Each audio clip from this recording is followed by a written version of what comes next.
Hey all, good morning. Let's solve the questions from the quiz. Okay, so let's first decode the problem statement by statement. Okay, so basically the first question is from the data structure.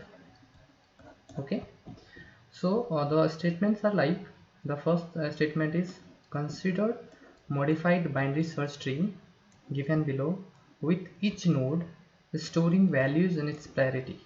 Okay, so it's talking about the modified binary search tree.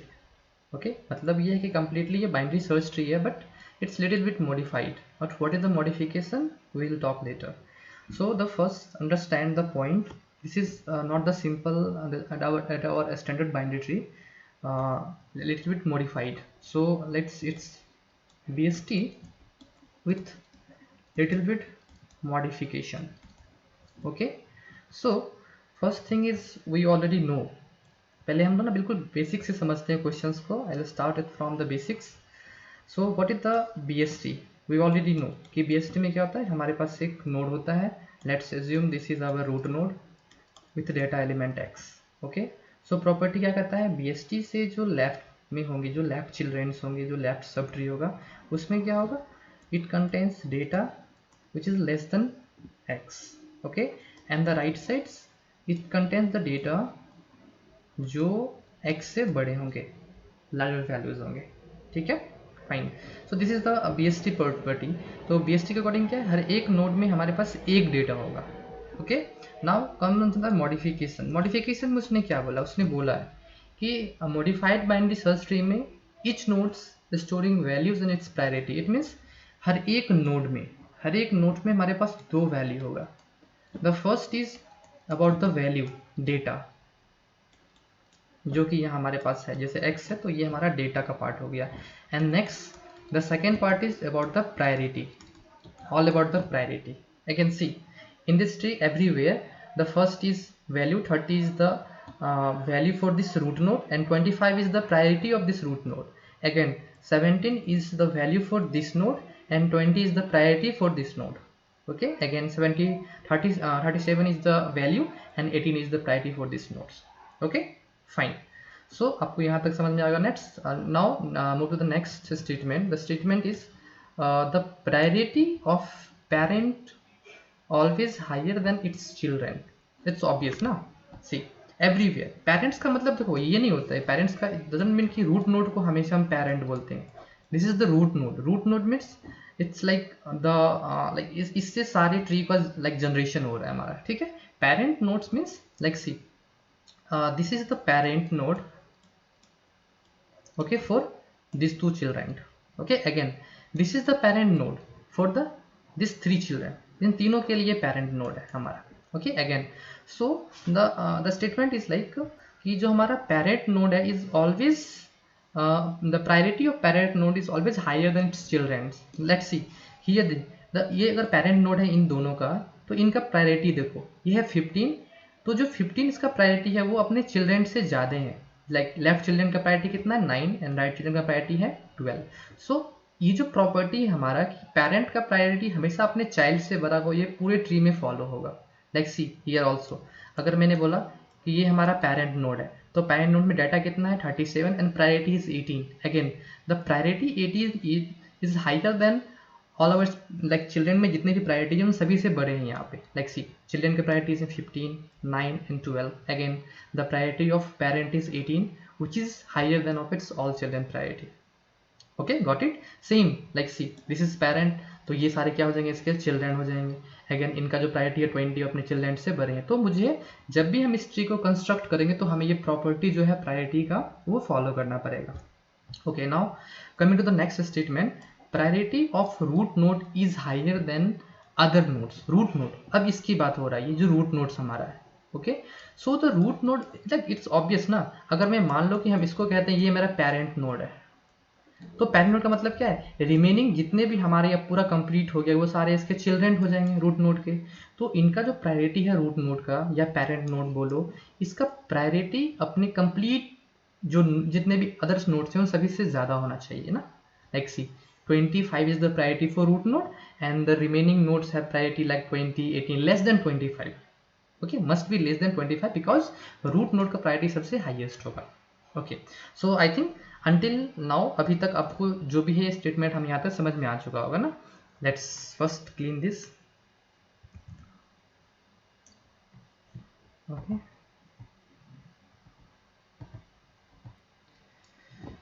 okay, let's choose the erasure.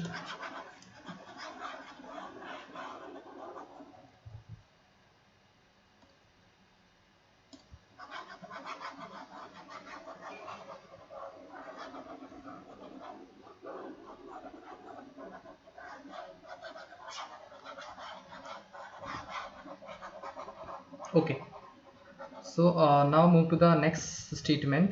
So the next statement is about the level at which 13,16 जो हमारा ये node है इसके बारे में बात हो रहा है कि जो ये नोड है हमारा जिसमें डेटा हमारा क्या है 13 और प्रायोरिटी है 16, present after insertion of value 19। मानो कि इस जो हमारा ये कंप्लीट हमारा एक मॉडिफाइड BST है इसमें हम एक नोड इंसर्ट कर रहे हैं विथ डेटा, इसमें क्या होगा 19 और इसका प्रायोरिटी क्या होगा 23। जैसे कि मैंने आपको पहले बताया इसमें मुझे प्रॉपर्टी फॉलो करना है कि पेरेंट नोड का प्रायोरिटी हमेशा अपने चाइल्ड से बड़ा होना चाहिए और जो वैल्यू है वो वैल्यू के बेसिस पर हमको इसको BST भी मेंटेन करना है। तो BST property must be maintain based on the value.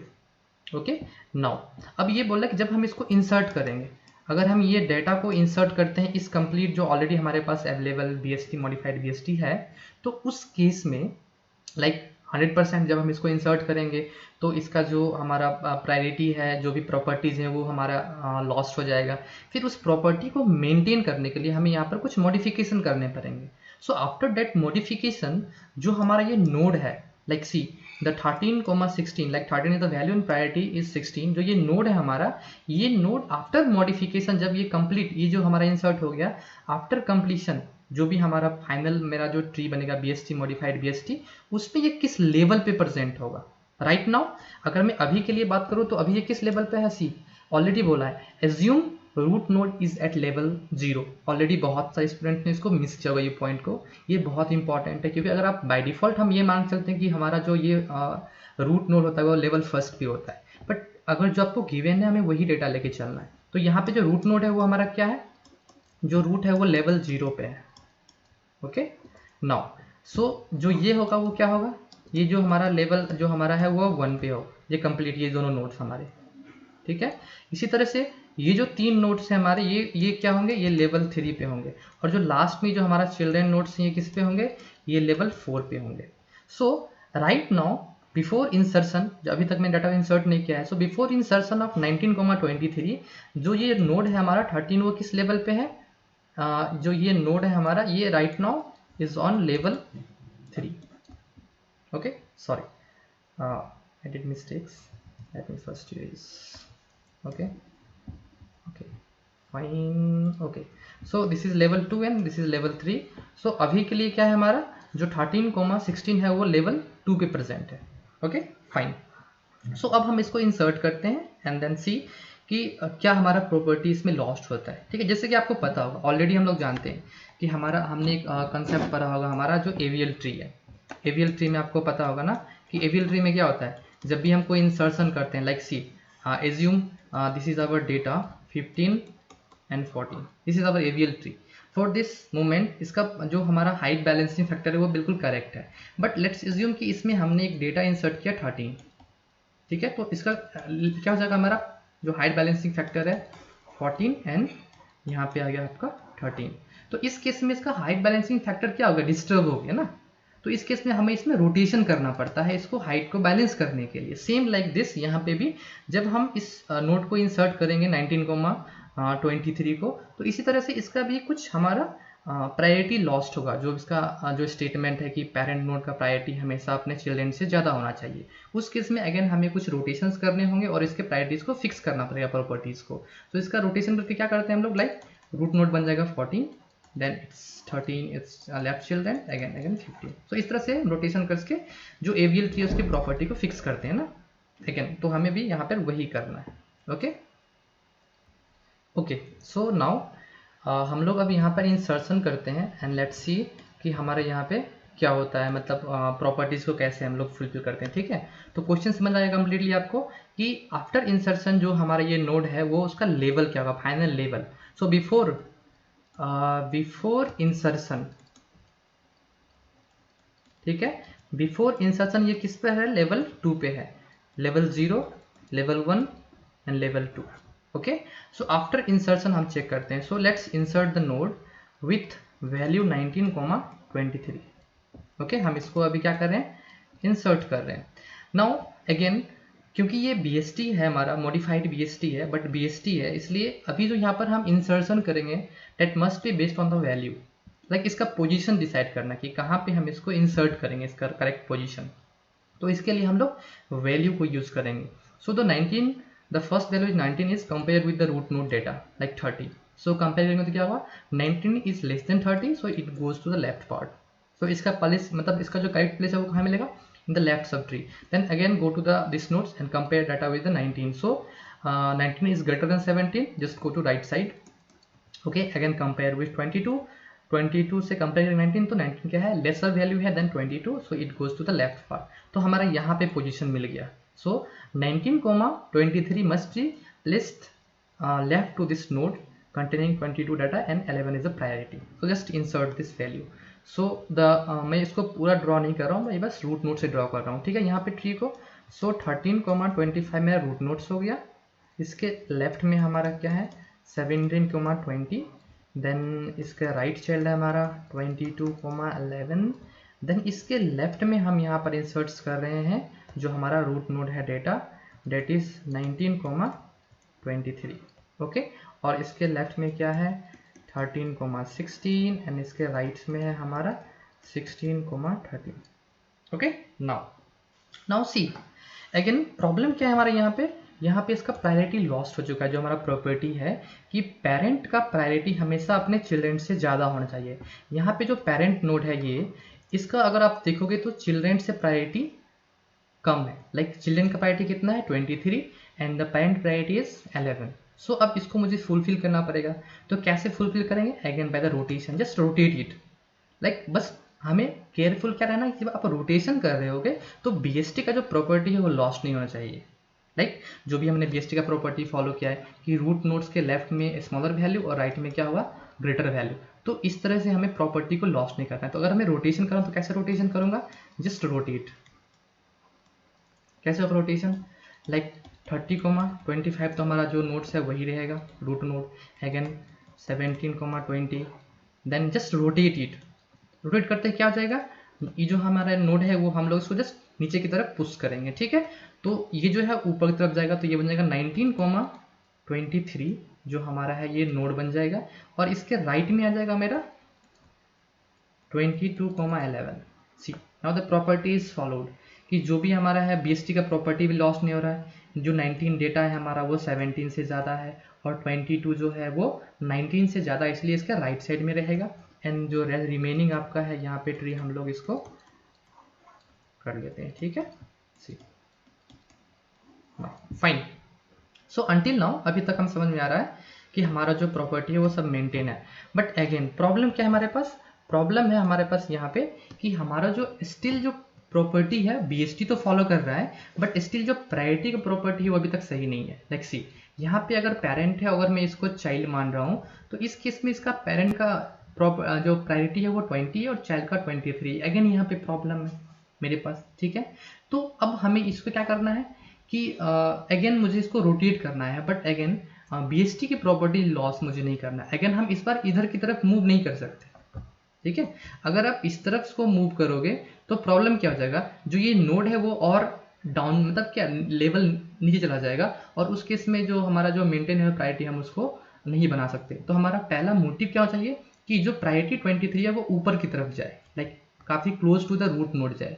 तो इस केस में हम रोटेशन को डाउन साइड इस तरफ करेंगे। ठीक है, तो आफ्टर रोटेशन मेरा क्या बनेगा, जो ट्री है लेट्स अज्यूम 30,25 तो हमारा रूट नोड ही रह गया। ठीक है, just to the note rotation. तो रोटेशन करते ही क्या हो जाएगा, जो ये 19,23 है वो आ जाएगा 17,20 के प्लेस में। मतलब जो 19,23 है वो रूट नोड का लेफ्ट पार्ट बन जाएगा। सो 19,23 ये हमारा बन गया यहाँ। And just do the remaining things. अब क्या है इसके राइट्स में क्या है, ऑलरेडी हमारा क्या है 22,11 एंड इसके लेफ्ट में क्या आ जाएगा 17,20, ठीक है। रिमेनिंग एज इट इज जो हमारा है 13,16 एंड इसके राइट में आ जाएगा हमारा 16,13। ओके, ये हमारा फाइनल ट्री आया। अब इस फाइनल ट्री में जो हमारा ये राइट सब ट्री है, बस हमने इसको ड्रॉ नहीं किया है, अब इसको यहाँ पे कनेक्ट कर सकते हो just as it is 37,18 and again जो भी आपका है 42,15 एंड 47,12 एंड 39,9।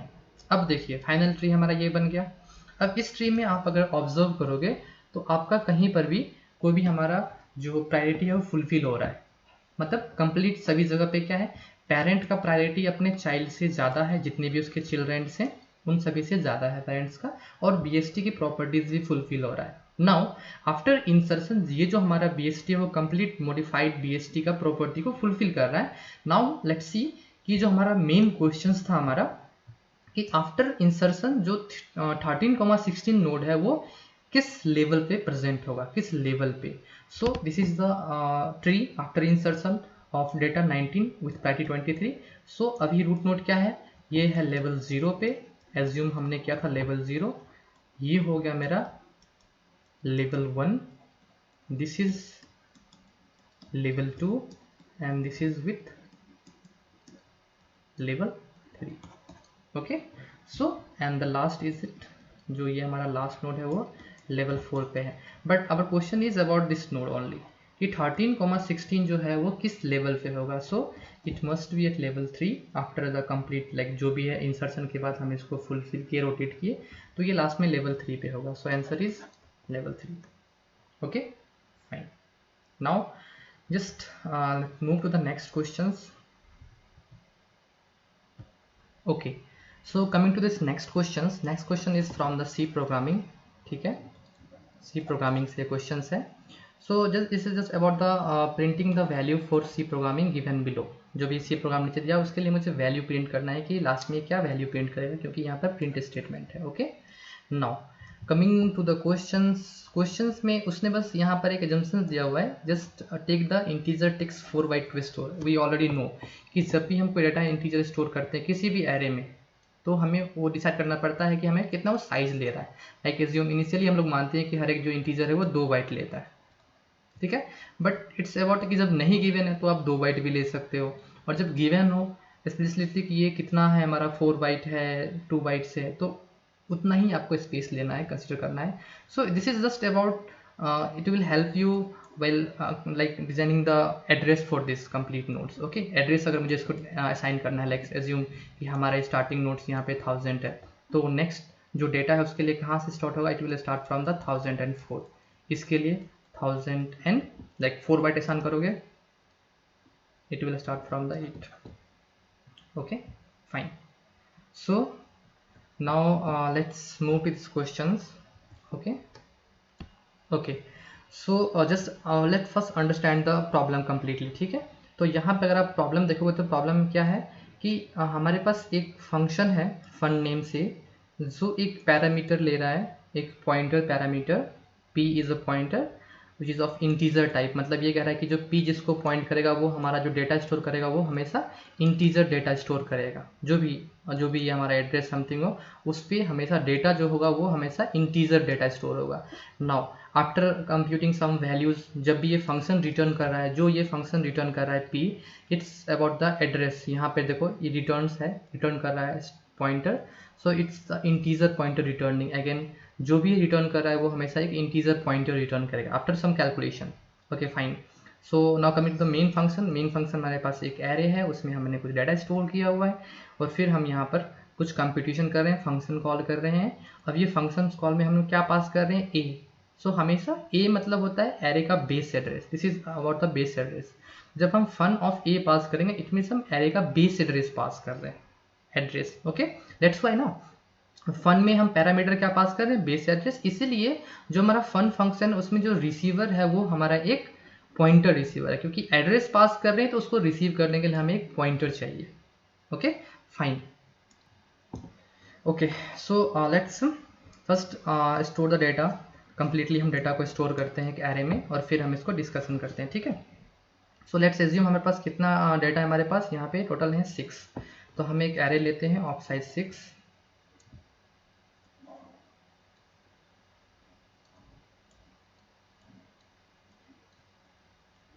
ठीक है। वैल्यूज़ क्या क्या है इसमें, 18, 19, 20, 21, 22 एंड 59। लेट्स एज्यूम हमारा ये एरे है ए, ठीक है। अब इसका बेस एड्रेस क्या है, हमारा बेस एड्रेस लाइक एज्यूम करो कि हमें यहाँ पर 1000 से स्टार्ट हो रहा है। सो अगेन मैंने कहा था 1000 से स्टार्ट हो रहा है, तो ये कितना ले रहा है, एक जो इंटीजर है वो 4 बाइट का स्पेस ले रहा है। तो नेक्स्ट कहाँ से स्टार्ट होगा, 1004 से। सो ये 1008 से, 1008 से बाद 1012 के बाद 16 and then last is from the 20। Okay, ये सब हमारा बेस एड्रेस है। Now coming to the next statement, in p है। अगेन यहाँ पे क्या हो रहा है हमारा, इंट पी का मतलब होता है मेमोरी का जो भी है वो क्रिएशन, मतलब इसके लिए हम मेमोरी क्रिएट करेंगे। तो यहाँ पर हम क्या करते हैं, अभी जो ये कंप्लीट जो हो रहा है आप एज्यूम करो this is going under the stack area. Main हमारा फंक्शन कॉल हुआ है स्टैक, को पता होगा ये फंक्शन कैसे एग्जीक्यूट होता है। लेट्स एज्यूम कि ये हमारा स्टैक है, ठीक है। तो स्टैक में सबसे पहले मेन कॉल होगा, फिर जो भी फंक्शन कॉल होते हैं यहाँ पे इस तरह से स्टैक में चलते रहते हैं। एज्यूम करो कि हमारा जो ये मेन फंक्शन है अभी स्टैक्स में एग्जीक्यूट हो रहा है, ठीक है। Now coming to the part कि अभी हम स्टैक में हैं और नेक्स्ट स्टेटमेंट क्या है, इंट पी। तो सबसे पहले हम यहाँ पर p एक वेरिएबल जो है वो हमारा एक डिक्लेयर कर लेते हैं, एक पॉइंटर वेरिएबल है। लेट्स एज्यूम ये p है और ये जो मेमोरी है 2000 लोकेशन पर ये क्रिएट हुआ है। अभी इनिशियली इसमें क्या है, गार्बेज वैल्यू है। नाउ द यहाँ पे हम असाइनमेंट कर रहे हैं, इस फंक्शन को कॉल कर रहे हैं यहाँ पर। तो जो फंक्शंस कॉल है जो भी रिटर्न करेगा हम इस p में स्टोर करेंगे यहाँ पे, ठीक है। Now let's call the function. हम यहाँ पर फन को कॉल कर रहे हैं। अगेन जैसे ही फंक्शन कॉल करेंगे तो यहाँ पर अगेन हम फन में चले जाएंगे, इसके लिए एक स्टैक यूनिट एलोकेट हो जाएगा। Now while calling this function हम लोग क्या पास कर रहे हैं, ए। तो ए का मतलब क्या होता है, बेस एड्रेस, एरे का बेस एड्रेस। तो हम यहाँ पे 1000 पास कर रहे हैं, ठीक है। नाउ लेट्स एज्यूम कि हम लोग अब फन के अंदर में आ गए, ये स्टैक जो है हमारा फन के अंदर में चल रहा है। अब फन के अंदर हम जाते क्या हो गया, यहाँ पे इंट स्टार p है। लेट्स सी ये जो p है वो लोकल टू है फंक्शन, इसके लिए अगेन हमारा ये एक मेमोरी क्रिएट होगा। बट जो ये p है वो लोकल है हमारा मेन फंक्शंस के। तो हम इस p को यहाँ से डायरेक्टली एक्सेस नहीं कर सकते हैं फन फंक्शन से। हम यहाँ पर एक नया हम वेरिएबल क्रिएट करेंगे p के लिए। Okay, so let's create first a variable p, ठीक है। सो इसका एज्यूम करो एड्रेस हमारा क्या है, 3000 एड्रेस हो गया। अब इनिशियली इसमें क्या था, गार्बेज होगा। लेकिन जैसे ही ये रिसीव हो रहा है, लाइक सी हम यहाँ पर एक बेस एड्रेस पास कर रहे हैं a, और जब ये रिसीवर कौन है p, तो ये कहाँ असाइन हो जाएगा, इस p में असाइन हो जाएगा। तो p रिप्लेस क्या हो जाएगा, 1000 से। Okay fine. नाउ जब p रिप्लेस हो गया तो हम अंदर चलते हैं। अब नेक्स्ट स्टेटमेंट क्या है हमारा, सी जो हमारा नेक्स्ट स्टेटमेंट है वो स्टेटमेंट है plus plus p। So plus plus p को हम लोग कैसे लिखते हैं, इट्स लाइक असाइनमेंट ऑपरेटर। इसको हम लोग इक्विवेलेंट कह सकते हैं, it's p is equal to p+1। So assignment operator में सबसे पहले हम राइट पार्ट का एग्जीक्यूट करते हैं, then it will assign the value to the left, जो भी हमारा उसमें असाइन होता है। सो अभी p में क्या है, p में है 1000। ओके, लेट्स एज्यूम कि हम एग्जीक्यूट कर रहे हैं p is equal to p+1, ठीक है। तो p+1 में हमारे पास p में क्या है, 1000, ठीक है, और +1 सी। नाउ यहाँ पे जो आ गया वो उसको हम लोग करते हैं पॉइंटर अर्थमेटिक। जब भी आप किसी भी पॉइंटर में कोई कांस्टेंट वैल्यू को ऐड करते हो तो होता क्या है कि इसका मतलब होता है कि जो भी ये जिसको भी पॉइंट कर रहा है, लेट्स सी यहाँ पर जो p है वो 1000 एड्रेस को पॉइंट कर रहा है, it means it is pointing to this location, ठीक है। जैसे ही हमने +1 कहा तो इसका मतलब क्या कर रहा है, इसका अर्थमेटिक का मतलब होता है कि जो भी पॉइंटर जिसको पॉइंट कर रहा है उसके नेक्स्ट डेटा को पॉइंट करो। सो लाइक +1 का मतलब होता है कि p में जो डेटा लाइक जिसको पॉइंट करेगा वो नेक्स्ट वैल्यू को पॉइंट करो। तो जैसे नेक्स्ट वैल्यू क्या है, फ्रॉम 1004, तो इट विल अपडेटेड विथ 1004, ये वैल्यू आया फाइनल रिजल्ट। अब इसको हमें अपडेट करना है पी में, तो पी में यहाँ से अपडेट हो जाएगा ये 1004। अब इसको जो है ये जो हमारा डेटा है, ओके, सो यहाँ पे जो हमारा कंप्लीट डेटा है इसको हम let's erase it little bit, ठीक है। अब यहाँ पे आप इसको हम लोग यहाँ पे मूव कर रहे हैं, ठीक है, मतलब इसको पॉइंट कर रहा है 1002 डेटा उसको, तो हमने यहाँ पर अपडेट कर दिया वैल्यू को 1004 से, फाइन, यहाँ तक कंप्लीट सही है। नाउ हम लोग चलते हैं नेक्स्ट स्टेटमेंट। नेक्स्ट स्टेटमेंट क्या बोल रहा है, अगेन बोल रहा है star p is equal to 33, मतलब ये जो 33 डेटा है वो इसको असाइन करना है, किस जगह पे असाइन करना है, किसको रिप्लेस करना है, तो इसके लिए बताया हुआ है। सो p में अभी क्या है, वैल्यू है 1004 जो कि हमारा एड्रेस है। अब स्टार p का मतलब होता है कि इस लोकेशन पर डेटा क्या है, डी रिफरेंसिंग, स्टार इस वाला डी रिफरेंसिंग, तो 1004 पे क्या डेटा स्टोर है, 19, सो इट्स 19। अब बोल रहा है कि 19 को रिप्लेस कर दो 33 से, तो ये डेटा रिप्लेस हो जाएगा हमारा 33 से। यहाँ तक समझ में आ रहा है आपको, fine. Now moving to the next, that is again plus plus P. So ठीक है, थर्ड में अगेन हम क्या कर रहे हैं, प्लस प्लस पी कर रहे हैं। तो प्लस प्लस पी का को जैसे मैंने ऑलरेडी बताया हुआ है, ये किसके बराबर होता है, p is equal to p plus 1। तो p में क्या है मेरा 1004, सो 1004 प्लस 1 मतलब अगेन ये नेक्स्ट को पॉइंट करेगा, इसको पॉइंट करेगा 1008 को, तो यहाँ पर क्या मिलेगा मुझे 1008। अब इस वैल्यू को हम लोग असाइन करेंगे इस p में, जो भी हमारा p था, तो ये अपडेट होके हो जाएगा 1008, ठीक है। नाउ दिस 1008 जो भी अपडेट वैल्यू है, नेक्स्ट स्टेटमेंट है रिटर्न p।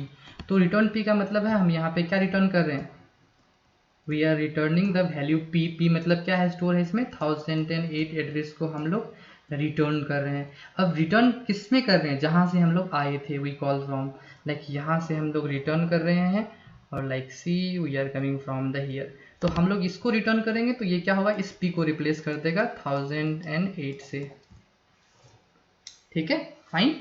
नाउ नेक्स्ट जो हमारा प्रॉब्लम है, जैसे हमने ये कंप्लीट किया फंक्शंस, हमारा यहाँ पर एंड हो गया। नाउ हम वापस इस में आ गए, स्टेटमेंट हमारा नेक्स्ट कंप्लीट हो चुका है, तो हम डायरेक्ट प्रिंट स्टेटमेंट में आ गए होंगे, ठीक है। तो प्रिंट स्टेटमेंट में यहाँ बस आपको एक छोटा सा पॉइंट समझना है, काफ़ी इंपॉर्टेंट है बट एक छोटा सा पॉइंट समझना है। क्या समझना है कि हमारा जो एरे होता है, एरे में रिप्रेजेंटेशन, सो आप जो रिप्रेजेंटेशन जो भी आप पढ़ते हो, लाइक ठीक है, जो एरे में हम रिप्रेजेंटेशन पढ़ते हैं, लाइक अगर मैं बोलूँ a ऑफ 1 का क्या मतलब होता है कि हमारा जो वैल्यू है a एरे का इंडेक्स फर्स्ट पे क्या वैल्यू है, बट इसका जो अगर आप इसको लाइक अगर और अच्छे से लिखोगे पॉइंटर के फॉर्म में, इसको एक्सपेंड करके, तो कैसे लिखोगे, it will be like star a plus 1, इसको हम लोग ऐसे लिखते हैं। यहाँ पर a हमारा बेस एड्रेस है लाइक 1000 एंड प्लस 1 का मतलब हो गया अगेन जब भी पॉइंटर में कोई ऐड करते हैं तो नेक्स्ट लोकेशन को पॉइंट करता है डेटा के, तो ये हो गया 1004, और स्टार 1004 मतलब क्या हो गया कि 1004 पे जो डेटा है 33, ये प्रिंट करेगा, क्या प्रिंट करेगा यहाँ पे 33। अभी प्रिंट नहीं करेगा, ये आंसर नहीं, बट आई एम शोइंग कि ये मतलब क्या है, इसका मतलब क्या होता है जस्ट, ठीक है। सेम लाइक दिस, इसके लिए भी आप क्या लिख सकते हो, लाइक p, अगर मैं बोलूँ आप यहाँ पर p ऑफ 1 लिख रहे हो, तो p ऑफ 1 का क्या मतलब होता है, p ऑफ 1 का मतलब हो गया स्टार अगेन p प्लस 1, ठीक है। तो यहाँ पे जो p है वो क्या है 1008 यहाँ लोकल में p स्टोर्ड है। अब 1008 में हम लोग क्या ऐड कर रहे हैं प्लस 1, तो अगेन क्या मतलब हो रहा है, नेक्स्ट लोकेशन को पॉइंट करो, ये लोकेशन जो हमारा 12 है, तो इसका ओवरऑल रिजल्ट क्या आएगा, इसका ओवरऑल रिजल्ट आएगा हमारा 1012, और स्टार 1012 का मतलब हो गया कि डेटा क्या है 1012 पर, that is 21, and print statement क्या करेगा 21 वैल्यू को प्रिंट करेगा, इसलिए आंसर क्या होगा 21। नाउ आपको ये चीज़ें हमेशा याद रखो कि ये काफ़ी इम्पॉर्टेंट है, आपको एग्ज़ाम्स में आ सकते हैं। जो हमारा रिप्रेजेंटेशन होता है a of 1 is similar equal to 1 of a, ये सब बिल्कुल आपको याद रखो कि ये सब बराबर होते हैं। कैसे बराबर होते हैं, a ऑफ 1 को हम लोग क्या लिख सकते हैं, जस्ट मैंने बताया आपको, a ऑफ 1 को लिख सकते हैं star of a plus 1 again, ठीक है। और हमें पता है, हमें क्या पता है कि जो प्लस होता है वो कम्यूटेटिव प्रॉपर्टी को फॉलो करता है। तो क्या हम इसको ऐसे लिख सकते हैं, स्टार ऑफ 1 + a, कोई प्रॉब्लम नहीं है। अब इस प्रॉपर्टी रूल से जो फर्स्ट एलिमेंट है हमने उसको बाहर निकाला था, हम इसको भी बाहर निकाल सकते हैं। तो अगेन ये इसको रिप्रेजेंट कर रहा है, इस फॉर्म को। तो इस तरह से कभी भी आपको कुछ भी गिवन है तो आपको कंफ्यूज नहीं होना, उसको बस एक लाइक डिस्क्रीट लेवल पे ब्रेक करना है और फिर आपको वहाँ से फॉर्म मतलब परफॉर्म करना है, आपको वहाँ से सॉल्व करना है। सो आई थिंक ये भी क्वेश्चन कंप्लीटली क्लियर है, कोई डाउट नहीं है यहाँ पर ना। Okay fine, let's move to the next question. Okay, so let's again first understand the question then we will solve it. Okay, पहले डिकोड करते हैं। तो क्वेश्चंस क्या बोल रहा है, अगेन ये हमारा क्या है, सी प्रोग्रामिंग का क्वेश्चन है। तो क्वेश्चन बोल रहा है consider the following function below, जो हमारा ये कंप्लीट फंक्शन दिया है वाइड फंक्शन, हमें ये कंसिडर करना है। Let ARR is an array 0 to 4, ये इंडेक्स वैल्यू दिया है। तो सबसे पहले हम एक एरे कंसिडर कर लेते हैं जो हमारा दिया हुआ है, हम पहले इसको डिज़ाइन कर लेते हैं। तो हमारा यहाँ पर क्या है, हमारा this is array named is ARR, और इसमें उसने इंडेक्स दे रखा है 0 to, लाइक हमारा मानो ये हमारा इंडेक्स हो गया 0 1 2 3 and 4, और मानो कि मैं यहाँ पर इसको एड्रेस मेंटेन कर रहा हूँ। एड्रेस हमारा यहाँ पर उसने एजम्पशन नहीं दिया कितने बाइट का, तो मैं मान लेता हूँ 2 बाइट का एड्रेस है, ठीक है। तो एड्रेस के लिए क्या हो गया, लेट्स अज्यूम ये हमारा 1000 है, तो ये हो जाएगा 1002 1004 1006 1008। ओके फाइन, अभी तक यहाँ तक समझ में आ रहा है। इनिशियली सभी में गार्बेज होंगे, वो तो बाय डिफॉल्ट आपको पता ही है कि हमारा ये कहाँ चल रहा है। अभी जैसे हम क्रिएट करेंगे तो सब बेसिकली स्टैक एरिया में क्रिएट हो रहा होगा। तो अब बोल रहा है इनिशियली होल्ड्स एलिमेंट्स, ये सारे एलिमेंट्स इसमें इनिशियली होल्ड है। क्या क्या एलिमेंट्स हैं, 1 2 3 4 and 5, ठीक है। नाउ अब बोल रहा है कि एक टेस्ट फंक्शन कॉल्ड हो रहा है, टेस्ट। अब अगेन जैसे हमने यहाँ पर टेस्ट कॉल किया विथ ARR, तो ARR जैसे मैंने ये बोलता हूँ हमारा ARR, तो अगेन ये क्या मतलब क्या होता है, बेस एड्रेस, हम ये एड्रेस पास कर रहे हैं। तो यहाँ से क्या कॉल हो रहा है, सबसे पहले बेस एड्रेस पास हो रहा है, देन एक वैल्यू 0 और 3, ये सब कॉल हो रहा है हमारा, इससे कॉल्ड हो रहा है। The number of elements that will maintain their initial position after the end of this code, मतलब ये बोल रहा है कि जब मैंने इसको कॉल किया, अभी ये हम फंक्शन कॉल कर रहे हैं test. So after performing this complete void function, जो हमारा टेस्ट फंक्शन है, सॉरी, सो जब ये कंप्लीट फंक्शन हमारा एंड कर जाएगा, उसके बाद जो भी हमारा यहाँ पर एरे में एलिमेंट्स हैं वो अपने इनिशियल पोजीशंस पे कितने एलिमेंट अपने इनिशियल पोजीशंस को मेंटेन करके रखेंगे। लाइक सी, अभी बिफोर एग्जीक्यूशन 1 जो है वो इंडेक्स 0 पर है, 2 इंडेक्स 1 पर है, 3 डेटा इंडेक्स 2 पर है, 4 इंडेक्स 3 पर है और 5 इंडेक्स 4 पर है। सो आफ्टर एग्जीक्यूशन इसमें से जितने भी डाटा अगर सेम इंडेक्स वैल्यू से कनेक्टेड हैं तो इट मीन्स वो अभी अपने इनिशियल पोजीशंस पे मेंटेन है और वही हमारा आंसर होगा काउंट, ठीक है। Now let's start this execution. तो एग्जीक्यूशन कैसे करते हैं, लेट्स स्टार्ट।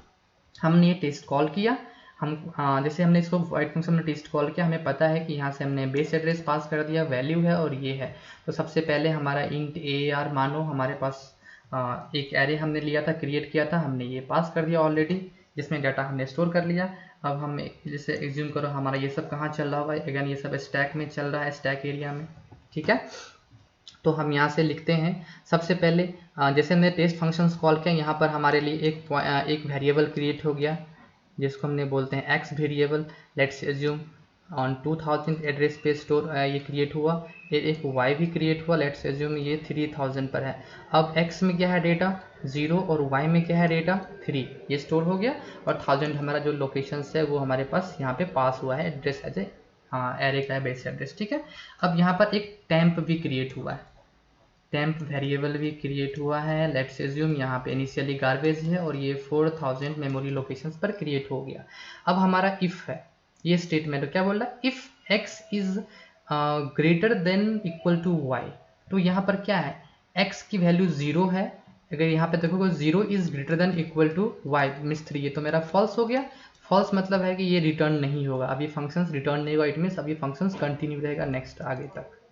तो यहाँ पर क्या है टेम्प, टेम्प मेरा क्या है, एक अगेन नेक्स्ट स्टेटमेंट क्या है temp, temp is equal to, हम एग्जीक्यूट करते हैं statement, temp is equal to ARR of x plus 1, ठीक है। लेट्स सी अगेन यहाँ पर क्या है x मेरा क्या है 0, अब सी यहाँ पर एक पॉइंट मुझे और बताना है आपको, थोड़ा सा आप केयरफुल रहिएगा। जब भी हम इस तरह से कोई डेटा लिखते हैं x+1, इसका मतलब ये नहीं होता कि हम इस x को अपडेट कर रहे हैं, नहीं, x को नहीं अपडेट कर रहे हैं, बस हम एक जो भी हमारा करंट x का वैल्यू है उसमें हम 1 इंक्रीमेंट करके वो वैल्यू हम यहाँ पर यूज कर रहे हैं। असाइनमेंट नहीं है, बस हम इस चीज़ को लाइक एज ए आप सोचते इसको टेम्पररी वेरिएबल में हमने स्टोर किया है और उस टेम्पररी वेरिएबल की डेटा हम यूज कर रहे हैं, बट हम एक्चुअल वैल्यू को यहाँ पर इंक्रीमेंट नहीं कर रहे हैं। ठीक है, सो अगेन तो यहाँ पर x+1, तो अभी करेंटली क्या है हमारा x का वैल्यू है 0, 0+1, तो इसका मतलब क्या हो गया ARR ऑफ 1, जो भी हमारा कंप्लीट है। तो ARR ऑफ 1 मतलब इस एरे इंडेक्स की बात कर रहा है, तो 1 पे क्या है 2, तो 2 को हम लोग किस में, जो भी ये डेटा है वो क्या दिया आपको 2, तो 2 को हम लोग किस में स्टोर कर रहे हैं, टेम्प में, तो टेम्प में स्टोर कर लेंगे 2 को। ठीक है, now coming to the next statement. Next statement क्या कर रहा है, ARR of x+1 AR of y। Statement क्या है, ARR of x+1 is equal to ARR of y। तो अगेन AR ऑफ x+1 क्या हो गया, ARR ऑफ 1, बिकॉज x की वैल्यू 0 है तो ये 1 हो गया, is equal to ARR of y, तो y का वैल्यू है 3, तो ये हो गया 3। नाउ कमिंग टू दिस, तो ये हमें क्या वैल्यू दिया, ARR ऑफ 3, तो ये हमें वैल्यू देगा AR ऑफ 3 इज 4। अगेन ये हमारा हो गया 4 और ARR ऑफ 1 का वैल्यू हमें हो गया दैट इज 2। तो 4 जो है वो किसको रिप्लेस कर देगा, इस 2 को ओवरराइट कर देगा, तो जो 2 है वो चेंज हो जाएगा 4। And again coming to this next third statement, third में क्या बोल रहा है, ARR of y that is ARR of y is equal to temp. Temp में क्या डेटा स्टोर है, टेम्प में 2 है, तो 2 में क्या जाएगा ARR ऑफ y, तो ARR ऑफ y का वैल्यू 3 है, तो ये कौन सी डाटा की बात कर रहा है, ARR ऑफ y, तो ARR ऑफ 3 पे है 4, तो 4 को रिप्लेस कर देगा ये 2, तो ये रिप्लेस होके हो जाएगा 2। यहाँ तक आपको समझ में आ रहा है, तो ये हमारा एग्जीक्यूशन कंप्लीट हो गया, ये स्टेटमेंट कंप्लीट हो गया।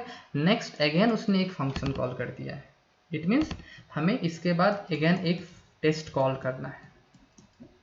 टेस्ट में क्या कॉल हो रहा है, ARR again base address array का, एंड x+1, याद रखना अभी तक हम इसको अपडेट नहीं कर रहे हैं, बस हम इसकी वैल्यू को यूज कर रहे हैं टेम्पररी वेरिएबल में। तो x+ क्या हो जाएगा 1 इज 1 एंड y-1 इज 2, ये 2 हमने पास किया।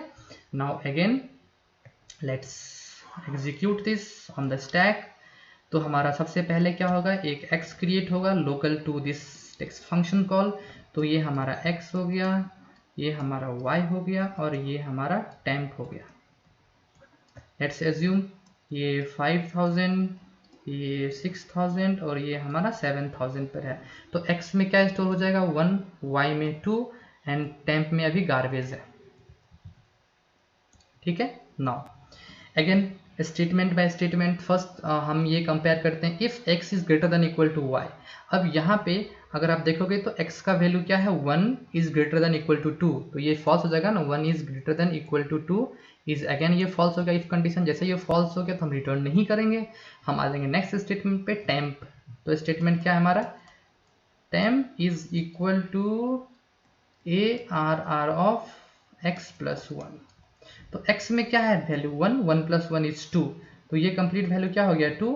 तो ARR ऑफ 2 का क्या मतलब है, ARR ऑफ 2 पे कौन सी डेटा है 3 है, तो ये मेरा क्या वैल्यू दिया 3, ये 3 जो है वो कहाँ जाएगा या स्टोर हो जाएगा टेम्प में, तो यहाँ पे 3 स्टोर हो गया।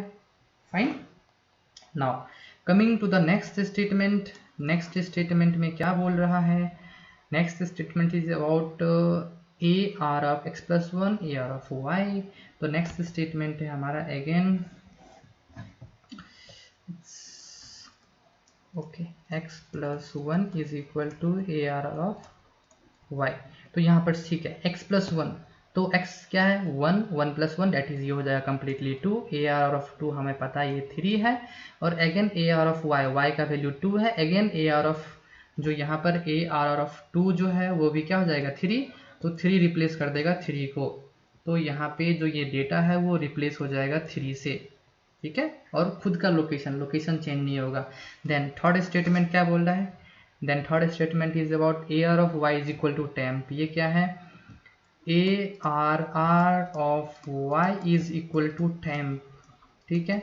अब देखो टेम्प में क्या डेटा स्टोर है 3, तो ये हो जाएगा 3, और A R of y, y का वैल्यू क्या है 2, तो ए आर ऑफ 2 पे क्या डेटा है अगेन 3 है यहाँ पे, तो अगेन 3 ही होगा, और अगेन ये 3 रिप्लेस कर देगा इस 3 को, तो यहाँ से ये रिप्लेस हो जाएगा 3, ठीक है फाइन।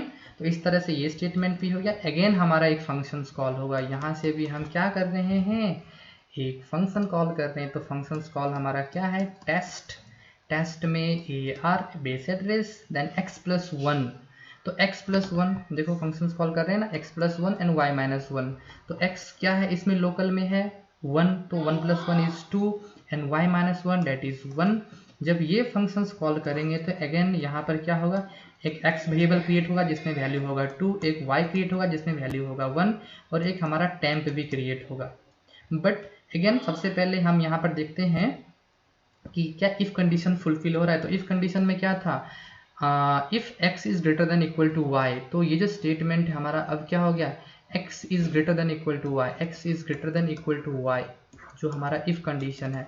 तो यहाँ पर क्या है x है मेरा 2, आई थिंक 2 है ना, यस, एंड y इज 1, तो ये स्टेटमेंट क्या हो गया ट्रू हो गया। जैसे ही ट्रू हो गया हमारा इफ कंडीशन ट्रू होते ही जो यहाँ से रिटर्न कर गया, रिटर्न करते ही मतलब क्या है ये जो है वो टर्मिनेट कर गया कम्प्लीटली, फिर हम रिटर्न कर गए प्रीवियस, प्रीवियस में हमारे पास कोई स्टेटमेंट एग्जीक्यूट करने के लिए नहीं है, तो वापस हम इसको भी टर्मिनेट किए, रिटर्न हो गए प्रीवियस, यहाँ पे भी कुछ भी नहीं था तो हम इसको भी टर्मिनेट करके हम मेन फंक्शन में चले गए, कंप्लीट हो गया हमारा फंक्शन, ठीक है।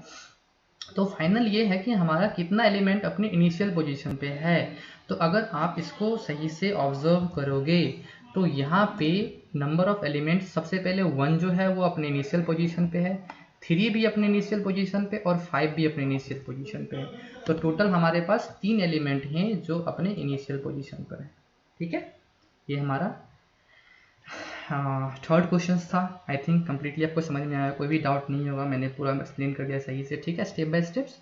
Now coming to the next question. Okay again ये क्वेश्चंस भी हमारा क्या है सी प्रोग्रामिंग से है, काफ़ी इजी सा क्वेश्चन। अगर आपको मुझे लगता है मोस्ट प्रोबेबली सारे स्टूडेंट्स इस स्टेटमेंट में कंफ्यूज होंगे। अगर ये स्टेटमेंट आपका क्लियर है तो आई थिंक इसको एग्जीक्यूट करना कोई अधिक हार्ड काम नहीं है, काफ़ी इजीली ये क्वेश्चन आप सॉल्व कर सकते थे, ठीक है। बट मैंने ये क्वेश्चन दिया बिकॉज ऑफ कि आपको सिर्फ ये स्टेटमेंट नहीं पता है, अगर ये पता होता तो आई थिंक मोस्ट स्टूडेंट्स को सही आंसर करते, ठीक है। तो ये स्टेटमेंट मैं एक्सप्लेन करता हूँ सबसे पहले कि स्टेटमेंट का क्या मतलब होता है, ठीक है। सी दो तरह के आपके जब हमारे पास फंक्शन होते हैं जनरली, एक हमारा प्रिंटफ पता होगा, एक प्रिंटफ फंक्शन और एक स्कैनफ। प्रिंटफ भी रिटर्न करता है, बट प्रिंटफ क्या रिटर्न करता है, प्रिंटफ रिटर्न करता है कि वो स्क्रीन पर नंबर ऑफ एलिमेंट्स को कितना प्रिंट किया सक्सेसफुली। लेट्स अज्यूम कि मैं समथिंग ऐसा कुछ प्रिंट कर रहा हूँ, दैट प्रिंटफ मैं अंदर में जा रहा हूँ, यहाँ प्रिंट मैंने लिख किया, यहाँ पे जाके अगेन मैं एक प्रिंटफ फंक्शन लिख रहा हूँ जिसके अंदर मैं कोई मैं वैल्यू प्रिंट कर रहा हूँ लाइक ABCD, ठीक है। तो अब ये जो प्रिंटफ है वो क्या रिटर्न करेगा, ये रिटर्न करेगा कि इसने कितने एलिमेंट्स को सक्सेसफुली प्रिंट किया, दैट इज 4। स्क्रीन पर ABC उसने प्रिंट किया 4। अब ये 4 जो डेटा है वो इसको प्रिंट कर देगा जो हमारा आउटर प्रिंटफ है, ठीक है फाइन। तो प्रिंटफ याद रखना हमेशा, जो प्रिंटफ होता है वो क्या रिटर्न करता है, उसने कितने नंबर ऑफ डेटा कैरेक्टर्स को सक्सेसफुली स्क्रीन पे प्रिंट किया। और स्कैनफ क्या करता है, स्कैनफ रिटर्न करता है, यहाँ पे जो हमारा स्कैनफ होता है वो रिटर्न करता है कि उसने कितने एलिमेंट्स को या डेटा को सक्सेसफुली स्कैन किया। लाइक सी यहाँ पर हमने क्या पास किया, यहाँ पर हमने एक एरे डिजाइन किया, सबसे पहले हमने एक एरे बनाया, लेट्स अज्यूम अगेन ये मेरा AR है, और हर एक टाइम पे हम इसमें एक इंडेक्स वैल्यू पास करें जो डिपेंड कर रहा है हमारा फॉर लूप पर। इंडेक्स हमारा किससे स्टार्ट हुआ है, 0 से। सो इस तरह से मान लेते हैं कि हमारा ये क्या है, इंडेक्स 0 है, 1 है, 2 है, 3 है।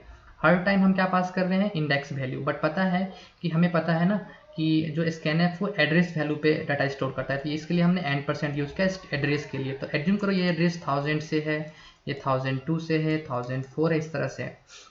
नाउ जब भी हम करेंगे n%, like n% of ARR of i, तो एज्यूम करो फर्स्ट AR हमारा i जो है वो 0 है, तो क्या हो जाएगा n% ऑफ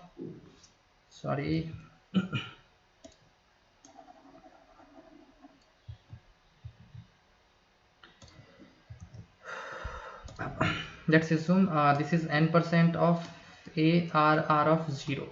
तो इसका मतलब क्या हो गया, ये जो AR ऑफ 0 इंडेक्स है इसका एड्रेस क्या है 1000, तो ये क्या पास करेगा, ये कंप्लीटली रिटर्न पास करेगा 1000। और स्कैनफ क्या करेगा, जो भी यूजर का इनपुट होगा वो इस 1000 लोकेशन पे स्टोर करेगा। लेट्स assume यूजर ने इनपुट किया ये 1, तो ये 1 कहाँ पे जाएगा, इस लोकेशन पे स्टोर हो जाएगा। और स्कैनफ क्या रिटर्न करेगा, स्कैनफ रिटर्न करेगा इसने कितने नंबर ऑफ डेटा को सक्सेसफुली स्कैन किया, इसने एक बार में एक डेटा को स्कैन किया है, क्योंकि यहाँ पर 1% डी है, 1% डी मतलब एट ए टाइम सिर्फ वो एक डेटा को स्कैन कर सकता है, तो उसने एक डेटा को स्टोर कर लिया सक्सेसफुली। सो स्कैनअप जो है वो रिटर्न करेगा यहाँ पे 1, सक्सेसफुली उसने एक डेटा को स्कैन किया। ठीक है, तो याद रखना जो हमारा स्कैनअप फंक्शन होता है वो रिटर्न करता है 1, मतलब सॉरी 1 नहीं, नंबर ऑफ एलिमेंट्स को कि जितना उसने सक्सेसफुली स्कैन किया, और जब स्कैन नहीं होगा तो रिटर्न करता है फॉल्स। फॉल्स का मतलब हो गया 0, वो 0 रिटर्न करेगा सिंपली। ठीक है, फाइन। तो आई थिंक यहाँ तक आपको ये पता होगा कि स्कैनफ में आपको पता होगा कि for in each for loop हम हमेशा हर एक लूप में एक एक डाटा को हम यूजर जो है वो इनपुट दे रहा है हमारा, वो इस एरे में स्टोर होता जाएगा, और हर एक स्टोर्ड वैल्यू के लिए हमारा एक्स में स्कैनर जो रिटर्न करेगा वो बार बार 1 रिटर्न करेगा, 1 1 1। और finally in each for loop जो हमारा सम है उसमें 1 1 1 ऐड होते जाएगा, और फाइनली हमारा जो रिजल्ट आएगा वो x में तो हमारा 1 ही स्टोर होगा, और सम हमारा क्या हो जाएगा, क्योंकि ये लूप 10 टाइम्स चलेगा 0 से लेकर 9 टाइम तक, तो इसलिए हमेशा सम में क्या होगा 1 1 1 ऐड होगा, और फाइनली इसका रिजल्ट हो जाएगा 1,10। ये हमारा आंसर था। तो अगर आप चाहते हो तो मैं इसको अगेन एक फ्रेश करके वापस हम इसको एग्जीक्यूट करते हैं फ्रेश। ओके, तो अब हम लोग इसको बिल्कुल फ्रेशली एग्जीक्यूट करते हैं। सबसे पहले हमें पता है कि फॉलोइंग कोड में इनपुट जा रहा है ये 10 डेटा, और इस 10 डेटा के लिए हमारा जो है वो 4 बाइट का हमारा एड्रेस दिया गया है। ठीक है, और ये हमारा एक एरे क्रिएट होगा। इनपुट साइज जो है हमारा एरे 10 है। सबसे पहले एक हम एरे क्रिएट कर लेते हैं। Okay, now let's create this array. Okay, मानो हमने ये एक एरे क्रिएट कर लिया।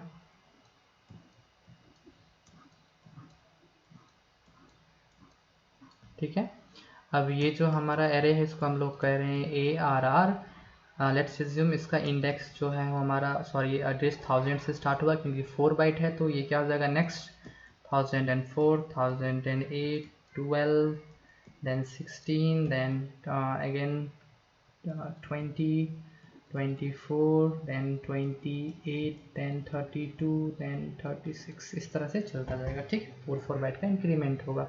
इनिशियली सभी में गार्बेज वैल्यू स्टोर्ड थे। ठीक है, नाउ उसने एक अगेन एक्स भी क्रिएट किया। लेट्स अज्यूम कि हम एक एक्स क्रिएट कर रहे हैं 2000 लोकेशंस पर, और एक सम भी उसने क्रिएट किया है इंटीजर सम, तो ये सम हमारा है। एज्यूम करो ये हमारा 3000 पर इनिशियली इसको उसने 0 स्लाइस किया, ये गार्बेज होगा इसमें। ठीक है, नाउ हम फॉर लूप एग्जीक्यूट कर रहे हैं। Initially int i equal to 0, again एक i भी क्रिएट होगा। क्यों, क्योंकि इन i इट मीन्स i जो है वो डिक्लेरेशन है, उसको हम उसके लिए मेमोरी क्रिएट कर रहे हैं। सो एज्यूम करो 4000 पर एक i क्रिएट हुआ जो इनिशियली गार्बेज होगा। जैसे हमने कहा इंट i इक्वल टू 0, ये अपडेट होकर हो जाएगा 0। यहाँ तक आपको समझ में आ रहा है बिल्कुल। Now coming to this, i क्या है हमारा 0, so for loop int i equal to 0 initialize कर दिया। फॉर लूप में हमारा 3 स्टेप्स होता है। First step is initialization, then second step is condition checking जो हमारा होता है।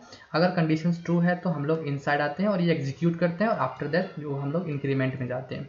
तो i is less than 10, yes i is 0, 0 is less than 10, true. हम लोग अंदर आ गए, हमने यहाँ पर आया statement x is equal to scanf %d and %a of i। तो यूजर फर्स्ट डाटा क्या इनपुट किया 1, जैसे उसने 1 इनपुट किया तो हमारा जो वैल्यूज है वो कहाँ स्टोर होगा ARR ऑफ 0। तो ARR ऑफ 0 मतलब ये 0 इंडेक्स है, 0 1 2 3 4 5 6 7 8 9। तो इस तरह से हमारा 10 वैल्यूज हो गया। और ARR ऑफ 0 10% मतलब 1000 लोकेशन पर फर्स्ट डाटा हमारा इनपुट होगा, डेट इज 1। तो यहाँ पर हमारा 1 इनपुट हो गया। अब रिटर्न क्या करेगा स्कैनफ 1, तो 1 कहाँ जाएगा x में 1 गया। देन नेक्स्ट स्टेटमेंट है some is equal to some plus x में सम का वैल्यू 0 है, x है 1, तो ये हो जाएगा हमारा 1। ठीक है, अगेन हमारा फॉर लूप जाएगा, इंक्रीमेंट करेगा i को, तो i इंक्रीमेंट हो जाएगा 1 से। तो अगेन हम जाएंगे कंडीशन चेकिंग में। कंडीशन क्या कर रहा है i is less than 10 1, yes i is 1 and 1 is less than 10, yes true. Again हम इनसाइड जाएंगे, इनसाइड में स्कैनफ करेंगे, स्कैनफ पे क्या करेंगे, अगेन जब भी हमारा असाइनमेंट होता है असाइनमेंट में हम हमेशा राइट साइड करते हैं पहले और फिर उसकी वैल्यू को हम लेफ्ट डेटा में असाइन करते हैं। तो राइट साइड में क्या है, स्कैनफ परसेंट डी असाइन करेंगे, सेकेंड डाटा इनपुट करेगा यूजर, सेकेंड डाटा कहाँ जाएगा, ए आर ऑफ आई, आई का वैल्यू क्या है 1, तो सेकेंड डाटा जाएगा मेरा ए आर ऑफ 1 पे। तो ए आर ऑफ 1 क्या है, ये लोकेशन, इसका एड्रेस क्या है इन% मतलब 1004 पर सेकेंड डेटा क्या है 2, तो यहाँ पे 2 जाएगा। जब सक्सेसफुली एग्जीक्यूट हो गया तो ये रिटर्न करेगा 1 रिटर्न करेगा, तो मेरा x वैल्यू अगेन अपडेट हो जाएगा 1 से, लेकिन सम हो जाएगा some equal to some plus 1, some में है 1 तो ये हो जाएगा 2। इसी तरह से हर एक लूप में जितना बार भी ये लूप चलेगा हर बार एक डाटा इनपुट करेगा लाइक 3, तो ये अपडेट करेगा 1 से, इसको अपडेट करेंगे हम लोग 3 से, और ये भी अपडेट हो जाएगा 2 से, जो भी है ये लाइक कंप्लीट लूप चलता जाएगा। आप ये इजी है, आप यहाँ से नेक्स्ट ये बस लूप एग्जीक्यूट करना यहाँ पे, ठीक है आपको। अब फाइनली एक समय ऐसा आएगा लाइक एट अ टाइम जब हमारा आई का वैल्यू क्या हो जाएगा, लेट्स एज्यूम ये 9 हो गया, ठीक है। इस तरह से हम क्या एज्यूम करें, स्टोर करेंगे 3 4 5 6 7 8 9। अब आई का वैल्यू 9 हो गया, तो लूप में गए तो हमने चेक किया लाइक एज्यूम करो आई का वैल्यू 9 है, इट मीन्स अभी हमने अपडेट किया इसको, लास्ट बार हम यहाँ पर इनपुट करवा रहे हैं यूजर से, ठीक है। तो ये मानो अपडेट हो गया 9 हो गया, then 9 is less than 10, yes हम अंदर आए, अंदर आते क्या हो गया, क्या इनपुट होगा ए आर ऑफ 9 का n%, तो ए आर ऑफ 9 का एड्रेस क्या है 36, तो यहाँ से क्या रिटर्न करेगा, ये जो है रिटर्न करेगा 1036 वैल्यू। अब ये 36 लोकेशन पर यूजर इनपुट क्या करेगा, हमारा 1 से है तो ये इनपुट करेगा 10 डेटा, तो 10 हमारा जाएगा यहाँ पे, लेकिन सक्सेसफुली उसने एग्जीक्यूट किया, स्कैन किया, तो रिटर्न क्या करेगा x में 1, तो ये अपडेट हो जाएगा वो 1 से। एंड अगेन जब ये 9 होगा तो सम में भी वैल्यू 9 आ चुका होगा, तो अगेन इसको एग्जीक्यूट करेंगे, some equal to some plus 1, तो ये हो जाएगा 10। एंड अगेन हम जाएंगे वापस इंक्रीमेंट करेंगे तो 9 हमारा इंक्रीमेंट हो जाएगा 10 हो जाएगा। अब जब फॉर लूप में जाएंगे कंडीशन चेकिंग में, so 10 is less than 10, no false, जैसे ही फॉल्स हुआ फॉर लूप ब्रेक, बाहर आ गए, बाहर आते ही हमारा यहाँ पर है प्रिंट एफ स्टेटमेंट x और सम प्रिंट करना है। सो x का और सम जो हमारा है, तो यहाँ पर x का वैल्यू है 1 और सम का वैल्यू है 10, तो ये हमारा आंसर हो गया। Okay fine, now let's move to the next question. Okay तो हम इसको भी समझते हैं ये क्वेश्चन कैसा है, ठीक है। So let's first decode the problem again. So problem क्या है, कंसीडर द फॉलोइंग कोड, हमें ये कोड एग्जीक्यूट करना है again, code the two sorted link list, ठीक है। हमें ये कोड कंसीडर करना है with to sorted link list के साथ, जो कि हमारा क्या है डिक्रीजिंग ऑर्डर में होगा। लेट्स एज्यूम कि हमने एक छोटा सा लेते हैं लिंक लिस्ट, ठीक है।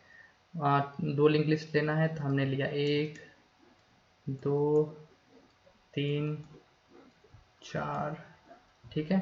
इस तरह से हमारा ये लिंक लिस्ट हो गया, एज्यूम करो ये सब लिंक्ड है हमारे सारे, ठीक है। ये हो गया हमारा 1000 लोकेशन, ये है 2000, ये है 3000, ये है 4000 और ये है 5000 लिंक लिस्ट है। तो ये लास्ट पार्ट में नल होगा, सबके 2 पार्ट्स होंगे। अगेन सी हर एक नोड का इसने यहाँ पर डेफिनेशन दे रखा है कि हर एक नोड जो है, टाइप डेफ क्या होता है, टाइप डेफ स्ट्रक्ट जो मता होता है यूजर डिफाइंड डाटा टाइप होता है, ठीक है। तो इस तरह से उसने एक नोड को उसने कम्प्लीटली बता रखा है कि एक नोड में 2 पार्ट होगा, first is value and then second part is next. Next मेरा पॉइंटर होगा जो हर एक नोड के नेक्स्ट नोड को पॉइंट करने के लिए इसको स्टोर करेंगे डेटा को, एंड फर्स्ट पार्ट जो है वैल्यू स्टोर करेगा, ठीक है। यहाँ तक समझ में आ रहा है आपको। तो ये मानो मेरा लिंक लिस्ट फर्स्ट है जिसमें हम डेटा स्टोर कर रहे हैं, लाइक एज्यूम करो डिक्रीजिंग ऑर्डर में है, तो हम यहाँ पे डेटा स्टोर कर रहे हैं 50, देन 40, देन एज्यूम करो 30, देन यहाँ पे हमने यूज किया 20 और यहाँ पे हम लोग 10 स्टोर कर रहे हैं। और क्योंकि नेक्स्ट है तो हर एक पार्ट में ये नेक्स्ट को लिंक कर रहा है, तो इसका एड्रेस क्या हो जाएगा, यहाँ पे 2000 से लिंक्ड है, यहाँ पे 3000, यहाँ पे 4000 एंड यहाँ पे 5000, ठीक है। नाउ जो फर्स्ट हमारा है उसने ये कहा है link list with at least 1 common element. अब हमें जो नेक्स्ट एलिमेंट नेक्स्ट हमें जो क्रिएट करना लिंक लिस्ट, वो लेट्स उसको भी पहले हम लोग क्रिएट कर लेते हैं।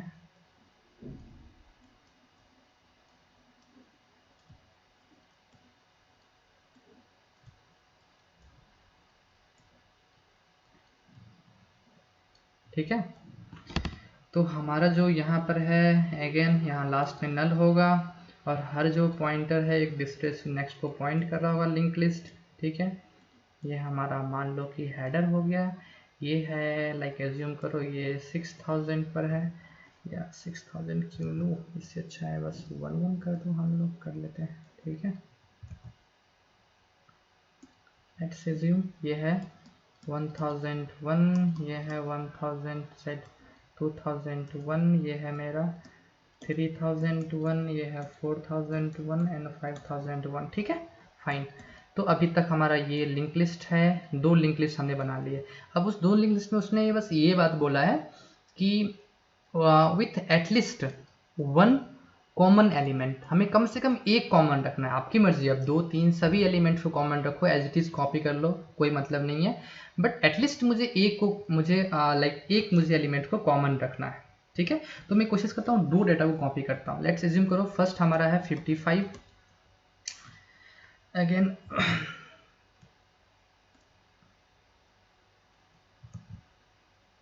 ठीक है, फर्स्ट डेटा हमारा क्या है 55, देन 45, देन हम यहाँ पे कॉपी करते हैं 2 एलिमेंट 30 एंड 20 कॉपी करते हैं, देन 9 यहाँ पे रखते हैं। ठीक है, बिल्कुल दोनों डिक्रीजिंग ऑर्डर में सॉर्टेड है।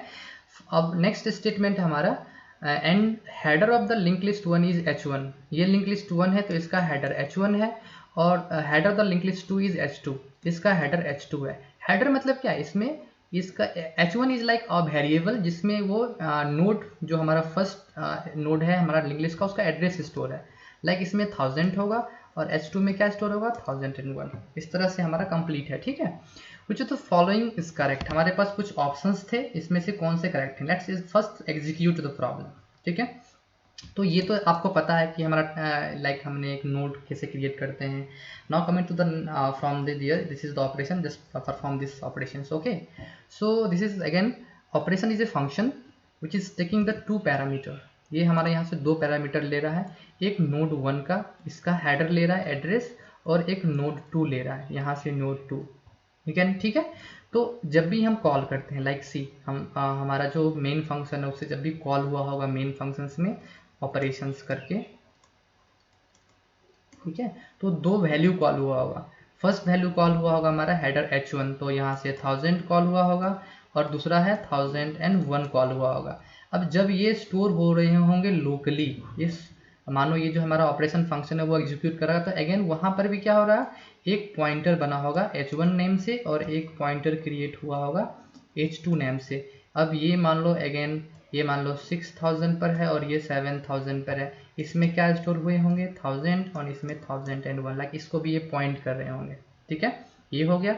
अब ये रिटर्न करेगा एक पॉइंटर, अगेन नोड स्टार है तो इट मीन्स यहाँ पर कुछ ना कुछ पॉइंटर रिटर्न कर रहा है P1, जो भी है, कब कैसे रिटर्न हम लोग देखते हैं। ठीक है, now fine, then node star P1 node star P2। अब उसने क्या किया, उसने अगेन जो हमारा P1 और P2 है इसने 2 पॉइंटर क्रिएट किया, किस टाइप का, नोड टाइप का, नोड टाइप का उसने 2 पॉइंटर क्रिएट किया यहाँ पे। ठीक है, और उस पॉइंटर्स में उसने h1 और h2 का वैल्यू स्टोर किया। ठीक है, P1 और P2 में जो भी हमारा जो डेटा है h1 और h2 का डेटा कंप्लीटली उसको एज इट इज ने कॉपी किया। ठीक है, अब हम इस लूप में चलते हैं, वाइल लूप। तो ऐसा कुछ सच कॉम्प्लिकेशन कुछ भी नहीं है, बस आप परफॉर्म करो 1 बाय 1, आपको मालूम चल जाएगा क्या हो रहा है।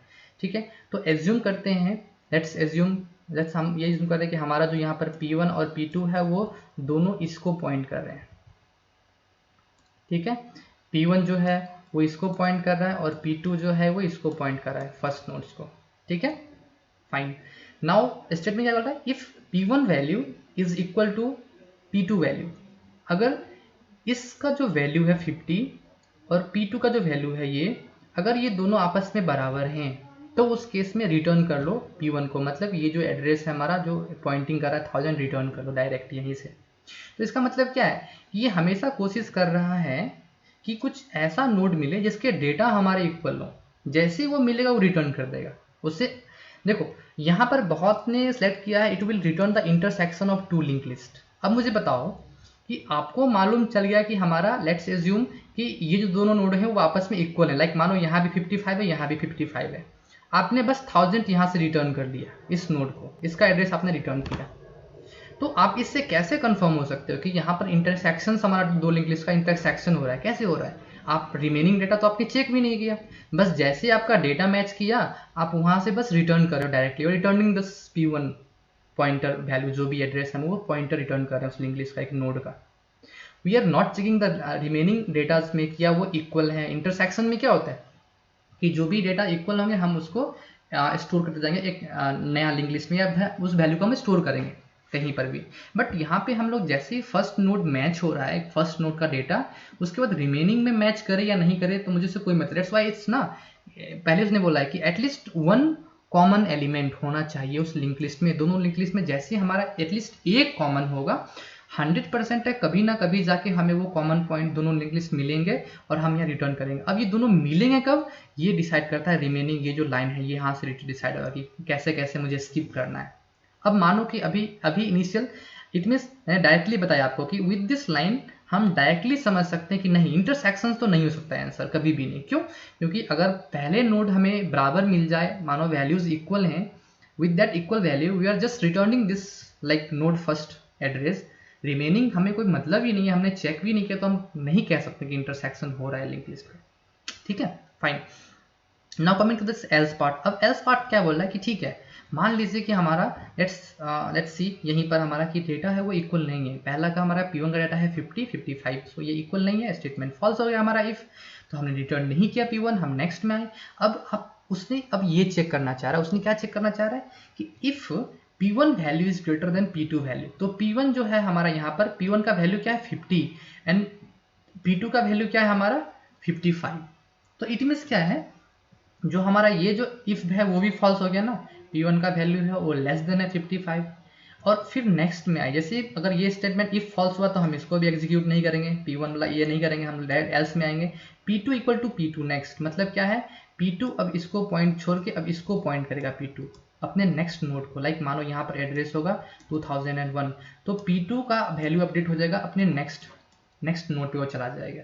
तो अब आप एक चीज समझो, क्या समझने वाली बात है यहाँ पे, कि हमेशा जो ये लास्ट के जो लाइन्स हैं ये हमेशा ये ट्राई कर रहे हैं कि जो मैक्सिमम डेटा है हम उसको स्किप करके नेक्स्ट में जाए।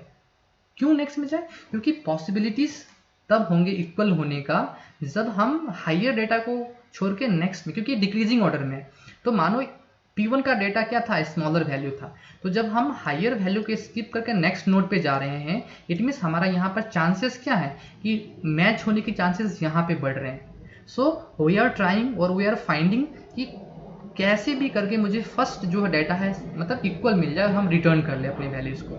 जैसे यहाँ पे देखो, अगेन मानो ये कर लिए, फिर हम वाइल में गए, क्योंकि वाइल 1 है तो ये हमेशा ट्रू होगा, ये वाइल कभी भी फॉल्स होगा ही नहीं जब तक रिटर्न नहीं होता है। तो हमने वाइल में आए, अगेन P1 वैल्यू हमने चेक किया कि P1 का वैल्यू 50 है, is not equal to P2 value 45, हम यहाँ से रिटर्न नहीं करेंगे। अगेन आए, if P1 value is greater than P2 value, yes P1 value is 50 and P2 value is 45, तो हमें क्या करना है, P1 equal to P1 next, हमें अगेन यहाँ से P1 को हटाना और नेक्स्ट में P1 को पॉइंट कर देना है।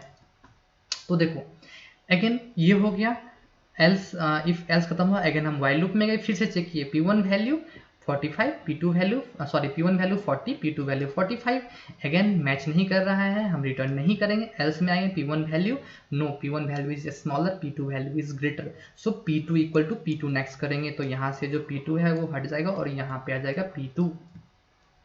ठीक है, नेक्स्ट अगेन वाइल लूप, फिर से चेक करेंगे, P1 value 40, P2 value 30, so greater value कौन सा है हमारा, P1 है, तो P1 को नेक्स्ट करेंगे, यहाँ पे आ जाएंगे हम। ठीक है, 1000 पे P1 आ गया और 1001 पे P2 आ गया। अगेन हम जाएंगे वापस वाइल लूप, चेक करेंगे if P1 value is equal to P2 value, yes see this is 30 and this is also 30, दोनों का डाटा भी मैच किया। जैसे दोनों का डेटा मैच किया वैसे आइदर यहाँ पे आप P1 रिटर्न कर लो या P2 रिटर्न कर लो, डजंट मैटर, बस हम रिटर्न कर रहे हैं एक एड्रेस, किसी भी एक नोड का एड्रेस ले रहे हैं। तो अगर इस क्वेश्चन में रहता कि हम 1000 लाइक हम P1 को रिटर्न कर रहे हैं, इट मीन्स 3000 रिटर्न कर रहे हैं, तो जो भी हमारा रिटर्निंग हो रहा है इस नोड का रिटर्न कर रहा है वो क्या रिटर्न कर रहा है, it will return a pointer. ये एक P1 जो है एक पॉइंटर है, एक पॉइंटर रिटर्न कर रहा है to the first common node of two link list. इन दोनों में कॉमन क्या है, अगेन देखो यहाँ पर 20 20 भी कॉमन है, बट हम इनका तो नहीं एड्रेस रिटर्न कर रहे हैं ना, हम रिटर्न कर रहे हैं वो फर्स्ट नोड और वो फर्स्ट डेटा जो दोनों में कॉमन है उसका फर्स्ट नोड का रिटर्न कर रहे हैं, ठीक है, it will return the first, जो हमारा आंसर है ये वाला। बट यू कैन सी यहाँ पे स्टेटमेंट को भी हम गलती कर सकते थे। कैसे गलत होता था, अगर ये बोलता है it will return pointer to the first common node of the link list, like assume करो लिंक लिस्ट H2 और सेकेंड लिंक लिस्ट, तो ये गलत हो जाता है। क्यों? क्योंकि P1 पॉइंट कर रहा है फर्स्ट लिंक लिस्ट में और P2 पॉइंट कर रहा है नेक्स्ट लिंक लिस्ट में। तो अगर रिटर्न P1 कर रहे हैं इट मीन्स वो जो पॉइंटर है वो H1 लिंक लिस्ट के साथ कनेक्टेड होगा, H2 के साथ नहीं होगा। सो इस तरह से आप छोटे छोटे स्टेटमेंट को आप यहाँ पे डिकोड कर सकते हो। सो ये हमारा था कंप्लीट एक्सप्लेनेशन, तो ये हमारा आंसर है। होप कि आपको समझ में आया होगा, ठीक है। Now let's move to the second question, like no next last है ना, लाइक नो 6th क्वेश्चन है। Okay so this again C question is also from the C programming, but again C this is ये कोई difficult question नहीं था, ऐसा नहीं है कुछ, बट मैंने क्या किया था बस हल्का सा आपको कंफ्यूज करने के लिए। एक तो मैंने कोशिश किया था, जनरली होता क्या स्टूडेंट्स ना ये कंडीशंस को नहीं चेक करते हैं एक फाइनली, समटाइम्स प्रिंटिंग हो रहा है लाइक ठीक है पहला वैल्यू प्रिंट हो गया 13, फिर दूसरा हुआ 10, जैसे मुझे 2 वैल्यू मिलता है हम चेक करते हैं 10 13 तो सॉरी 13 10 तो प्रिंट हो रहा है, इट मीन्स यही आंसर होगा। फाइनली कोई मैच नहीं करता है, आंसर ये मारते मतलब आंसर वो पिक करके चले जाते हैं, ठीक है। तो ये सबसे बड़ा गलती है। जब तक आपका लेट्स एज्यूम इस तरह से भी आप प्रिंट करो तो at least check for the last value, क्या लास्ट वैल्यू के बाद जो हमारा 1 है उसके बाद क्या ये फॉर लूप मतलब फॉर लूप एग्जिट हो रहा है या कंडीशन फॉल्स के बाद फॉर लूप टर्मिनेट हो रहा है कि नहीं, ये सब चेक करना जरूरी होता है। You must have to do this, okay. अगर आप ऐसा नहीं करोगे विद दैट ओनली 2 वैल्यू, अगर आप ऐसा करते हो तो फॉर अगेन इस तरह से आप यहाँ पे मतलब आप कंफ्यूज हो सकते हैं। हाँ ठीक है, मैं ये कह सकता था कि आप ऐसा कर सकते थे कब, लेट्स एज्यूम ये इनफाइनाइट लूप नहीं दिया हुआ ऑप्शन में, सभी जगह डेटा दिया हुआ है, तो इट मीन्स हमें पता है कि लूप कुछ भी हो अगर सिर्फ डेटा दिया हुआ है इट मीन्स ये लूप तो टर्मिनेट करेगा ही, इनफाइनाइट लूप का टाइप कंडीशन नहीं जाएगा। तो इट मीन्स जैसे आपका 2 वैल्यू कोई मैच कर रहा है जिससे कि सारे ऑप्शंस डिफरेंशिएट हो पा रहे हैं, तो आप उसको चेक मतलब पिक करके आप आ सकते हो, इससे आपका आंसर हमेशा करेक्ट है, उसमें कोई गलती का चांस नहीं है। बट जैसे इनफाइनाइट लूप होता है बी केयरफुल, लास्ट वैल्यू के लिए चेक करो क्या वो टर्मिनेट हो रहा है या नहीं हो रहा है। If it terminating it means okay answer is this, if not then it must like it can be infinite loop भी जा सकता है, ठीक है। So this is the problem, mostly students यहाँ पे इस तरह करते हैं। बट बच्चे और भी कंफ्यूज हैं, ये फॉर लूप में इस तरह से फंक्शन टेस्ट दे रखे हैं, इसमें भी कंफ्यूज होते हैं कि सर फॉर लूप तो हमारा क्या होता है, हम अपने बीटेक में भी पढ़ते हैं फॉर लूप हमारा होता है आई int I is equal to 0, I is less than 10 और I plus plus something like that, कि हमें यहाँ पता होता है कि यहाँ पर इनिशियलाइजेशन होगा, यहाँ पे कंडीशन चेक होगा, यहाँ पर इंक्रीमेंट या डिक्रीमेंट समथिंग होगा। तो ये हमारा स्टैंडर्ड माइंड में रहता है हमारा फॉर लूप। बट जैसे यहाँ पर फंक्शन दिखता है तो हम कंफ्यूज हो जाते हैं, ठीक है। So see the first thing you have to learn is the basic of your for loop, ठीक है। सी अगेन ठीक है, हम समझ में आता है हमें कि फॉर लूप में हमें 2 चीज़ें होती हैं कि हमारा यहाँ पर इनिशियलाइजेशन होता है, ये कंडीशन चेकिंग होता है, और ये हमारा इंक्रीमेंट जो हमारा कंडीशन है वो टर्मिनेशन कंडीशन चेकिंग होता है, और ये हमारा इंक्रीमेंट डिक्रीमेंट होता है। तो आप इन सब को कैसे भी एग्जीक्यूट कर सकते हो, like with the help of आप किसी फंक्शन से भी आप इनिशियलाइज कर सकते हो। Like see in the for loop this initialization always execute only one, first time बस ये एग्जीक्यूट होता है, उसके बाद ये कभी भी एग्जीक्यूट नहीं होता है अनटिल अनलेस ये फॉर लूप हमारा वाइल लूप में नहीं हो। तो वाइल लूप में का तो हाँ अगेन आएंगे तो दोबारा करेंगे इसे, बट ऐसा अगर वाइल लूप में तो सिर्फ सिंपल फॉर लूप है तो हम सिर्फ इसको ओनली 1 टाइम इसको एग्जीक्यूट करते हैं, ठीक है। देन अगेन कंडीशन चेकिंग में क्या होता है, सी अगेन जो हमारा कंडीशन होता है ना यहाँ पे वो सिर्फ ये कोशिश करता है कि हमें यहाँ पर कुछ ट्रू वैल्यू मिल जाए, ट्रू वैल्यू। जब तक ये ट्रू वैल्यू रहेगा तब तक ये कंडीशन जो फॉर लूप है वो हमेशा एग्जीक्यूट होगा बॉडी में जो भी स्टेटमेंट है, और जैसे ये फॉल्स होगा तो ये फॉर लूप से बाहर आ जाएगा। बट प्रॉब्लम है कि ट्रू वैल्यू क्या होता है, तो ट्रू वैल्यू हमारे CS में होता है non zero values, anything which is non zero it means decimal, anything you can take like 1 -1 negative value positive value कुछ भी ले लो, अगर वो सिर्फ और सिर्फ नॉन जीरो है तो वो हमेशा वैल्यू को ट्रू करेगा। और फॉल्स कब होगा, When it will false का मतलब है सिर्फ और सिर्फ जीरो के लिए फॉल्स होगा। इट मीन्स जब तक कंडीशंस में कुछ ना कुछ वैल्यू मिल रहे हैं तब तक ये लूप चलता रहेगा फॉर लूप। जब इसको जीरो मिलेंगे इट मीन्स जब भी ये फॉल्स होगा, लेट्स एज्यूम ये फॉल्स कब होगा, जिसमें हम लिखते हैं i इज लेस देन 10, मानो i हमारा 11 हो गया, 11 इज लेस देन 10, तो ये क्या, ये लॉजिकल ऑपरेशन है और ये रिटर्न किया फॉल्स। फॉल्स का मतलब क्या है, जीरो, जीरो मिलते ही हमारा फॉर लूप टर्मिनेट हो जाता है इसी तरह से, ठीक है। अगेन तो हमारा स्टैंडर्ड फॉर लूप जो हम फॉर लूप लिखते हैं या करते हैं, उसमें हमारा क्या होता है, लेट्स डू दिस, ठीक है। तो हमारा जो होता है फॉर लूप में बॉडी कैसे होता है, यहाँ पे इनिशियलाइजेशन होता है, यहाँ पे termination condition, increment decrement, again यहाँ पे फॉर लूप में हमारे बॉडी होते हैं। तो सबसे पहले हमारा ये पार्ट एग्जीक्यूट होता है, फिर हम मूव करते हैं हमारा कंडीशन चेकिंग में, अगर ये कंडीशन ट्रू है तो हम अंदर आते हैं, बॉडी को एग्जीक्यूट करते हैं, और आफ्टर बॉडी एग्जीक्यूशन हम जाते हैं टर्म इंक्रीमेंट डिक्रीमेंट में, और इसको करने के बाद फिर अगेन हम जाते हैं कंडीशन चेक करते हैं, condition true, again loop body, फिर से इंक्रीमेंट डिक्रीमेंट, फिर से कंडीशन चेकिंग। ये हमारा जो लूप है ये चलता रहता है अनटिल अनलेस जब तक हमारा जो ये कंडीशन है वो टर्मिनेट ना हो जाता है, ठीक है। तो ये हमारा होता है बेसिकली फॉर लूप का जो भी बॉडी एग्जीक्यूशन बॉडी है। तो अब हम ये चेक करते हैं कि ये कैसे एक्चुअली में एग्जीक्यूट कैसे हो रहा है ये कंप्लीट फंक्शन। ओके, अब इसको एग्जीक्यूट करते हैं प्रॉब्लम को, ठीक है। लेकिन पहले सबसे पहले थोड़ा सा मैं आपको पढ़ा देता हूँ ये स्टैटिक कीवर्ड के बारे में, हल्का सा बस इंट्रोडक्टरी आइडिया क्या होता है। देखो स्टैटिक कीवर्ड जनरली क्या होता है ना कि हर एक फंक्शन जैसे आप वेरिएबल यूज़ करते हो तो वेरिएबल का हम कीवर्ड स्टैटिक यूज़ कर सकते हैं। स्टैटिक का मतलब होता है कि एक तो हमेशा जो है ये वो स्टैटिक एरिया में क्रिएट होगा मेमोरी, लाइक सी हमारे पास जो मेन मेमोरी होते हैं उसमें चार लाइक पार्ट्स होते हैं। One is the code part, that is called the आपका जो भी हमारा instruction segment, again data segment, and again the one is called the stack segment and then heap segment। heap जानता है, आप जानते हो कि है ये ग्रो करता है, लाइक एक तो अप एंड डाउन दोनों साइड से ग्रो करता है heap, ठीक है। नाउ जो हमारा स्टैटिक जो हमारा ये डेटा होता है स्टैटिक कीवर्ड, ये हमारा डेटा सेगमेंट में क्रिएट होता है स्टैटिक एरिया में, ठीक है। और बाय डिफॉल्ट जो स्टैटिक एरिया होता है उसमें जो भी वेरिएबल क्रिएट होते हैं वो इनिशियलाइज होते हैं 0 के साथ बाय डिफॉल्ट, ठीक है। लेकिन स्टैक एरिया में अगर कोई वेरिएबल क्रिएट होगा, लेट्स अज्यूम वेरिएबल x, तो वो बाय डिफॉल्ट किस में होता है, वो गार्बेज वैल्यू के साथ इनिशियलाइज होता है।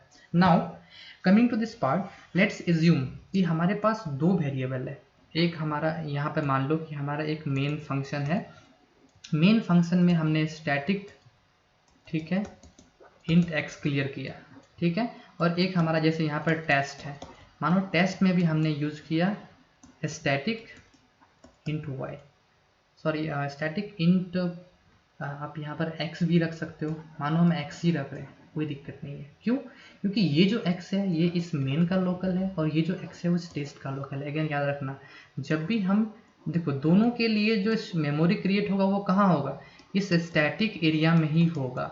लाइक यहाँ पर भी एक x क्रिएट होगा विथ एज्यूम करो सम एड्रेस 1000, एंड यहाँ पर भी एक x क्रिएट होगा विथ सम एड्रेस 2000, लेकिन जो ये x है वो बाइंडेड होगा टू मेन मेमोरी और ये जो x है वो बाइंडेड होगा टेस्ट। मतलब जब हम मेन मेमोरी के अंदर में होंगे तो जब भी x यूज करेंगे तो हम इस x की वैल्यू को एक्सेस करेंगे, और जब हम टेस्ट फंक्शंस के बॉडी में होंगे जब भी, तो हम इस x की वैल्यू को यूज करेंगे।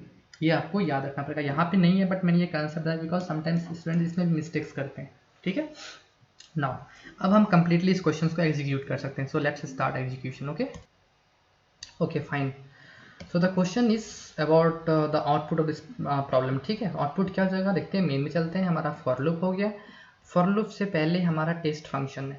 तो अगेन मैंने बताया था आपको कि सबसे पहले हम लोग क्या करते हैं, यहाँ पे टेस्ट फंक्शन है तो एक स्टैटिक एरिया में सबसे पहले हम लोग लेट्स अज्यूम कि ये हमारा स्टैटिक एरिया है, ठीक है। इस स्टैटिक एरिया में हमने एक नम वेरिएबल क्रिएट किया जो इनिशियली किससे इनिशियलाइज हो गया 16 से, क्योंकि वैसे बाय डिफॉल्ट 0 से होता है बट अगर वैल्यू असाइनमेंट हो रहा है तो हम इसको 16 से असाइन कर दिए। अगेन अब हम चलते हैं फॉर लूप में। अब मानो आपका ये मेन चल रहा है फॉर लूप में, जैसे मेन स्टार्ट हुआ अगेन ये स्टैक में स्टार्ट होगा। मानो ये फॉर लूप स्टार्ट हुआ, फॉर लूप में हमने जैसे टेस्ट फंक्शन कॉल किया तो ये कहाँ जाएगा, इस टेस्ट फंक्शंस को एग्जीक्यूट करने के लिए जाएगा इसमें। अब यहाँ जैसे उसने गया टेस्ट फंक्शन को एग्जीक्यूट करने के लिए तो वहाँ पे स्टेटमेंट क्या है, स्टैटिक इंट। अब याद रखना कि ये रन टाइम पर एग्जीक्यूट नहीं होता स्टैटिक कीवर्ड। लाइक आप इसको सोच सकते हो कि जैसे स्टैटिक ने ले, इसको रन टाइम पे हम इग्नोर करते हैं, ये बस कंपाइलेशन टाइम पे इसके लिए मेमोरी क्रिएट होता है, तो हम इसको स्किप करते हैं। तो हमें क्या रिटर्न करना है, minus minus num. This is the pre decrement. Pre decrement मतलब पहले वैल्यू को डिक्रीमेंट करो फिर रिटर्न करो। और पोस्ट डिक्रीमेंट लाइक एज्यूम करो अगर रिटर्न नम माइनस माइनस होता है, इट मीन्स क्या है, पहले इस नंबर की वैल्यू को रिटर्न करो, after returning then you have to decrement the value, ये मतलब होता है। ठीक है, तो पहले हम इसकी वैल्यूज को क्या करते हैं, डिक्रीमेंट कर देते हैं।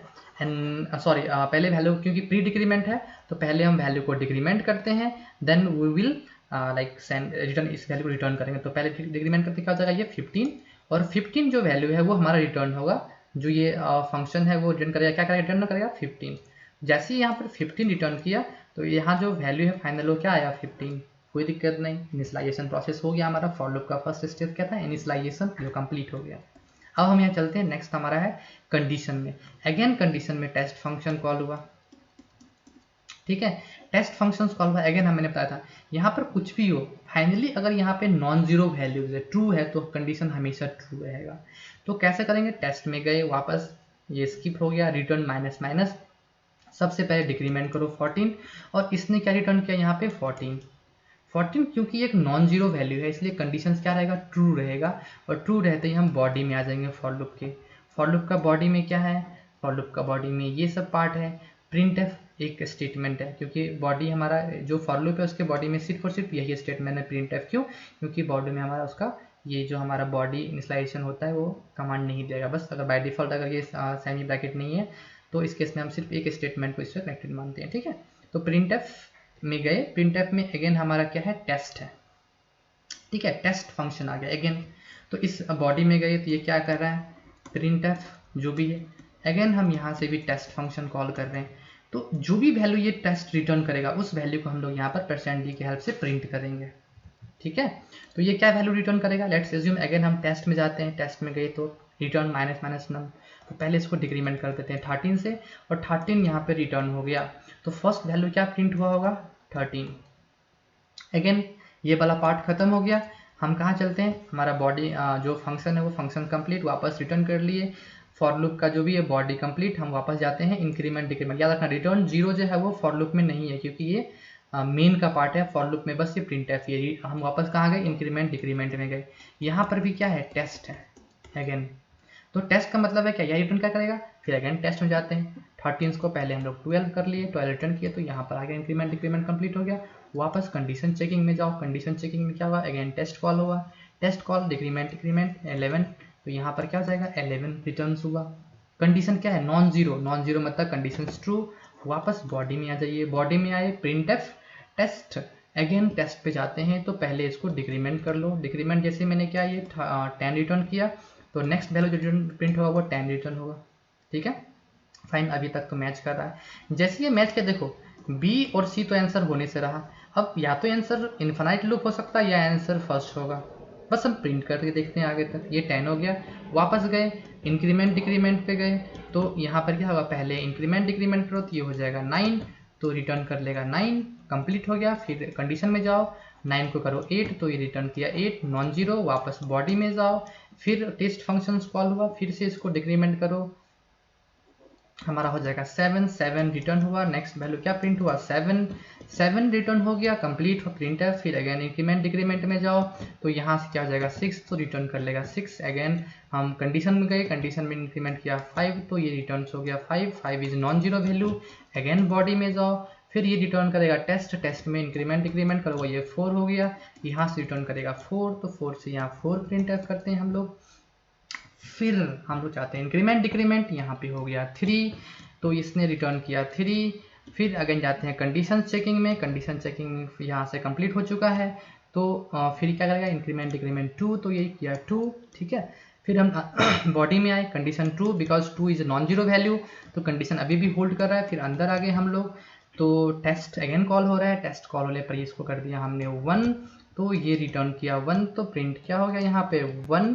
अगेन हम यहाँ गए इनिशियलाइजेशन, तो ये हो गया 0, पहले 0 कर लो और 0 रिटर्न कर लो। अब याद रखना जैसे ही 0 हुआ, कुछ स्टूडेंट्स तो यहीं से रिटर्न हुए, चलो 0 आया खत्म, इट मीन्स ये टर्मिनेट कर गया, हम डायरेक्ट प्रिंट कर दिए इतना वैल्यू। बट प्रॉब्लम क्या है कि जो 0 आया है वो अभी हमारा इंक्रीमेंट डिक्रीमेंट ऑप्शंस में आया है, टेस्ट में नहीं आया। जैसे हमारा जो ये फंक्शन कंडीशन चेकिंग होता है, ये हमारा फॉल्स नहीं हुआ अभी तक। तो इसमें क्या करेंगे, तो इसके लिए हमें यहाँ पे करना क्या है, अगेन हम चेक करेंगे क्या टेस्ट में क्या हो रहा है। तो अभी यहाँ तो 0 आ गया, और जब हम टेस्ट में अगेन चेक करने के लिए जाएंगे तो क्या है, पहले टेस्ट फंक्शन कॉल हुआ, टेस्ट फंक्शन कॉल मतलब पहले इंक्रीमेंट डिक्रीमेंट करो, तो ये क्या हो जाएगा, डिक्रीमेंट होके हो जाएगा -1। अब -1 जब रिटर्न करेगा इस टेस्ट में, तो इसका मतलब हो गया कि जो कंडीशन है वो अभी भी नॉन जीरो है, बिकॉज मैंने ऑलरेडी कहा था नॉन जीरो मतलब कोई भी वैल्यू अदर देन 0। तो it means -1 non zero, condition true. फिर हम बॉडी में आएंगे, फिर से टेस्ट होगा, टेस्ट मतलब ये वैल्यू हो जाएगा -2 रिटर्न होगा और -2 यहाँ से प्रिंट होगा। इस तरह से ये स्टेटमेंट चलता रहेगा। और बिकॉज यहाँ पे जो है स्टैक ओवरफ्लो का भी प्रॉब्लम नहीं आएगा, क्योंकि स्टैक ओवरफ्लो का प्रॉब्लम कब होता है, जब हम एक स्टैक में बार बार फंक्शन कॉल कर रहे हैं, फंक्शन कॉल, तो समटाइम्स आके वो स्टैक ओवरफ्लो हो जाता है। बट यहाँ पे फंक्शंस कॉल नहीं हो रहा है, फॉर लूप जो है वो मेन, लेट्स एज्यूम यहाँ पे हो क्या रहा है कि मानो ये हमारा एक स्टैक है, ठीक है।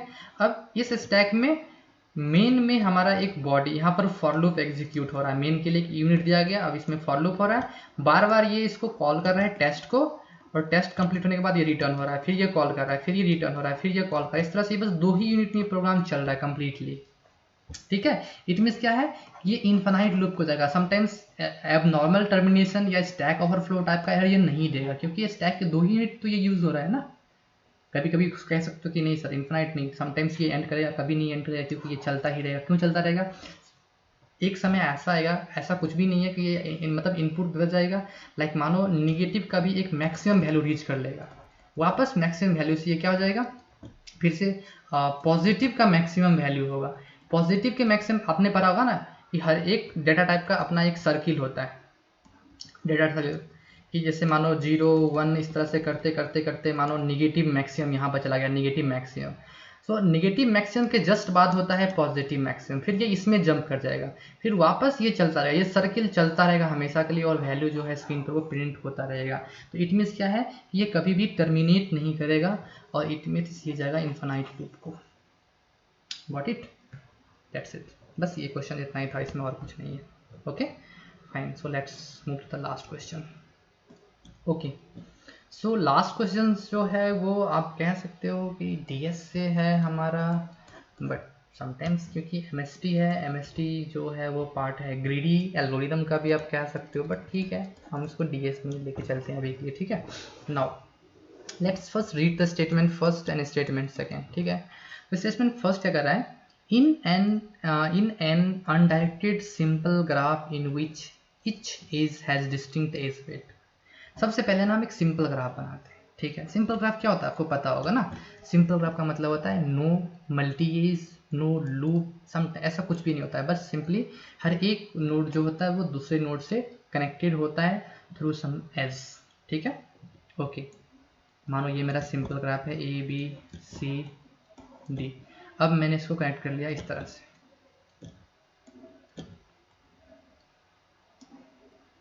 ठीक है फाइन। अब ये हो गया हमारा सिंपल ग्राफ। अब हम क्या चेक करते हैं, okay now the statement is in which, okay simple graph in which each edge, जितने भी हमारे एज हैं ये सारे एज जो हैं हैज डिस्टिंक्ट एज वेट, उनका जो एज वेट है वो डिस्टिंक्ट है, ठीक है। हम असाइन कर देते हैं सबसे पहले 1 2 3 4 5, ठीक है। तो प्रॉब्लम, अब ये मैंने एज वेट डिस्टिंक्ट असाइन कर दिया, अब प्रॉब्लम क्या कर रहा है, if a cycle encountered in a graph, मतलब अगर इस ग्राफ में साइकिल इनकाउंटर होता है, let's assume this is a cycle, ठीक है, A C and D is a cycle, ठीक है। अगर इस तरह से साइकिल होता है, ग्राफ में इनकाउंटर होता है वाइल एमएसटी कंस्ट्रक्शन, मानो कि हम इससे एक एमएसटी क्रिएट कर रहे हैं, मिनिमम स्पैनिंग ट्री। सो आपको पता होगा मिनिमम स्पैनिंग ट्री में कितने एज आते हैं, edge is number of node minus minimum spanning tree is tree tree always must have is n-1, n is number of node, so number of node like यहाँ पर मानो 4 है, तो इसमें एज कितने आएंगे 3, ठीक है, उसको कहते हैं minimum spanning tree. So then MST will contains each edge whose weight is minimum in any cycle, again in any cycle, इस पे भी आप गौर करना। अब ये कह रहा है कि जब हम इससे MST क्रिएट करेंगे तो क्या ऐसा हर बार होगा, दिस नेसेसरी, कि जब भी हम MST क्रिएट करेंगे और जब भी हमें MST क्रिएशन के टाइम पे कोई साइकिल मिलता है इस ग्राफ में, तो उस साइकिल में जो हमारा सबसे मिनिमम एज वेट है हम उसी को हमेशा कंसीडर करेंगे अपने MST के लिए? ऐसा जरूरी नहीं है। क्यों नहीं जरूरी है? Let's see. सबसे पहले हम इसका MST बनाते हैं, ठीक है। तो MST क्या होगा? A B C D। अब MST पता है, एक ट्रूस्कल्स और आप कॉपकिंस दो तरीके से बना सकते हो। हम ट्रूस्कल्स बनाते हैं। सबसे पहले मिनिमम स्पैनिंग ट्री में सबसे पहले मिनिमम वेट चूज करते हैं। चूज किया हमने 1, तो सबसे पहले मानो मैंने इसको नेट कर दिया 1 से, फिर मिनिमम कौन सा वेट है 2, तो मैंने कट किया 2 से, फिर मिनिमम वेट आया 3। लेकिन जैसे मैं 3 आ रहा मैं इसको एक्सक्लूड करूँगा। क्यों? क्योंकि आप 3 को जैसे ही पुट करोगे यहाँ पर एक साइकिल बन जाएगा जो कि अलाउड नहीं है हमारा, क्योंकि MST इज ए ट्री में कभी साइकिल्स नहीं हो सकते हैं। Tree is a MST is a cyclic graph और अ साइक्लिक ट्री, ठीक है। ओके, नाउ ये ट्री पॉसिबल नहीं है हमारा, ठीक है, फाइन। तो हम लोग चलते हैं, 3 इंक्लूड नहीं करेंगे। So after 3 what is the next minimum? That is 4। तो 4 जैसे हमने कनेक्ट किया हमारा MST बन गया। क्यों? क्योंकि MST कहता है a tree which connect all the vertices with minimum age. Minimum age क्या है मेरा? 3 एजेस हैं जो कि हमें चाहिए थे सभी वर्टिस कनेक्ट करने के लिए, और with minimum cost. Minimum cost हमारा क्या है? 413 इन 7 कॉस्ट लग रहा है, ठीक है। It's good. Now coming to the point, point क्या कर रहा है कि जब हम MST क्रिएट कर रहे हैं तो जब भी हमें साइकिल मिल रहा है, like when ever any cycle encounter, हमेशा उस साइकिल्स में हम लोग एज वेट जो है मिनिमम उसको हम लोग अपने इसमें रखते हैं, अपने MST में इंक्लूड करते हैं। सो एज्यूम करो जब मैंने फर्स्ट टाइम मैंने इस फर्स्ट को लिया, जब मैंने फर्स्ट टाइम इस फर्स्ट को कंसिडर किया, ठीक है, मेरा 1 वैल्यू आ गया। फिर मैंने सेकेंड टाइम मिनिमम लिया 2, तो मैंने इसको भी ले लिया। फिर थर्ड टाइम मेरा क्या आया 3, तो ये साइकिल बन रहा था यहाँ पे, ठीक है। अब इस साइकिल में हमारा मिनिमम क्या है? 2 है, एज वेट 2 है, तो मैं इसको तो इंक्लूड कर रहा हूँ, स्टेटमेंट तो ट्रू होना चाहिए, ठीक है। अभी के लिए तो मेरा S1 जो क्या है वो ट्रू हो रहा है। बट सी दिस थिंग, अब नेक्स्ट वो क्या कर रहा है ग्राफ में, किसी भी साइकिल जब भी हम MST क्रिएट कर रहे हैं तो कोई भी साइकिल जो हमें इनकाउंटर हो रहा है, कोई भी साइकिल, इट मीन्स ये भी तो हमारा एक साइकिल है ना ग्राफ में, A B and D। तो जो हमारा A B D है वो भी हमारा एक ग्राफ में एक साइकिल है। लाइक यहाँ पर हम ले सकते थे एक 5। अब एज्यूम करो इस साइकिल में हमारा जो मिनिमम एट वेज क्या है वो 3 है, तो हमने 3 तो नहीं इंक्लूड किया है ना ग्राफ में MST में।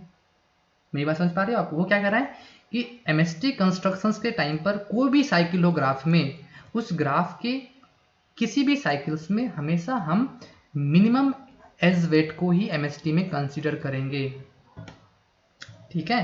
तो इट मीन्स क्या है कि हमेशा कंटेंस मिनिमम होगा नहीं होगा, क्योंकि इस साइकिल के लिए ABD के लिए मिनिमम एज वेट 3 है, जो कि हमारा इसमें इंक्लूड नहीं है MST में। हमारा MST में सिर्फ और सिर्फ 1 2 and 4 इंक्लूड है, 3 नहीं है। इट मीन्स स्टेटमेंट फर्स्ट क्या हो गया?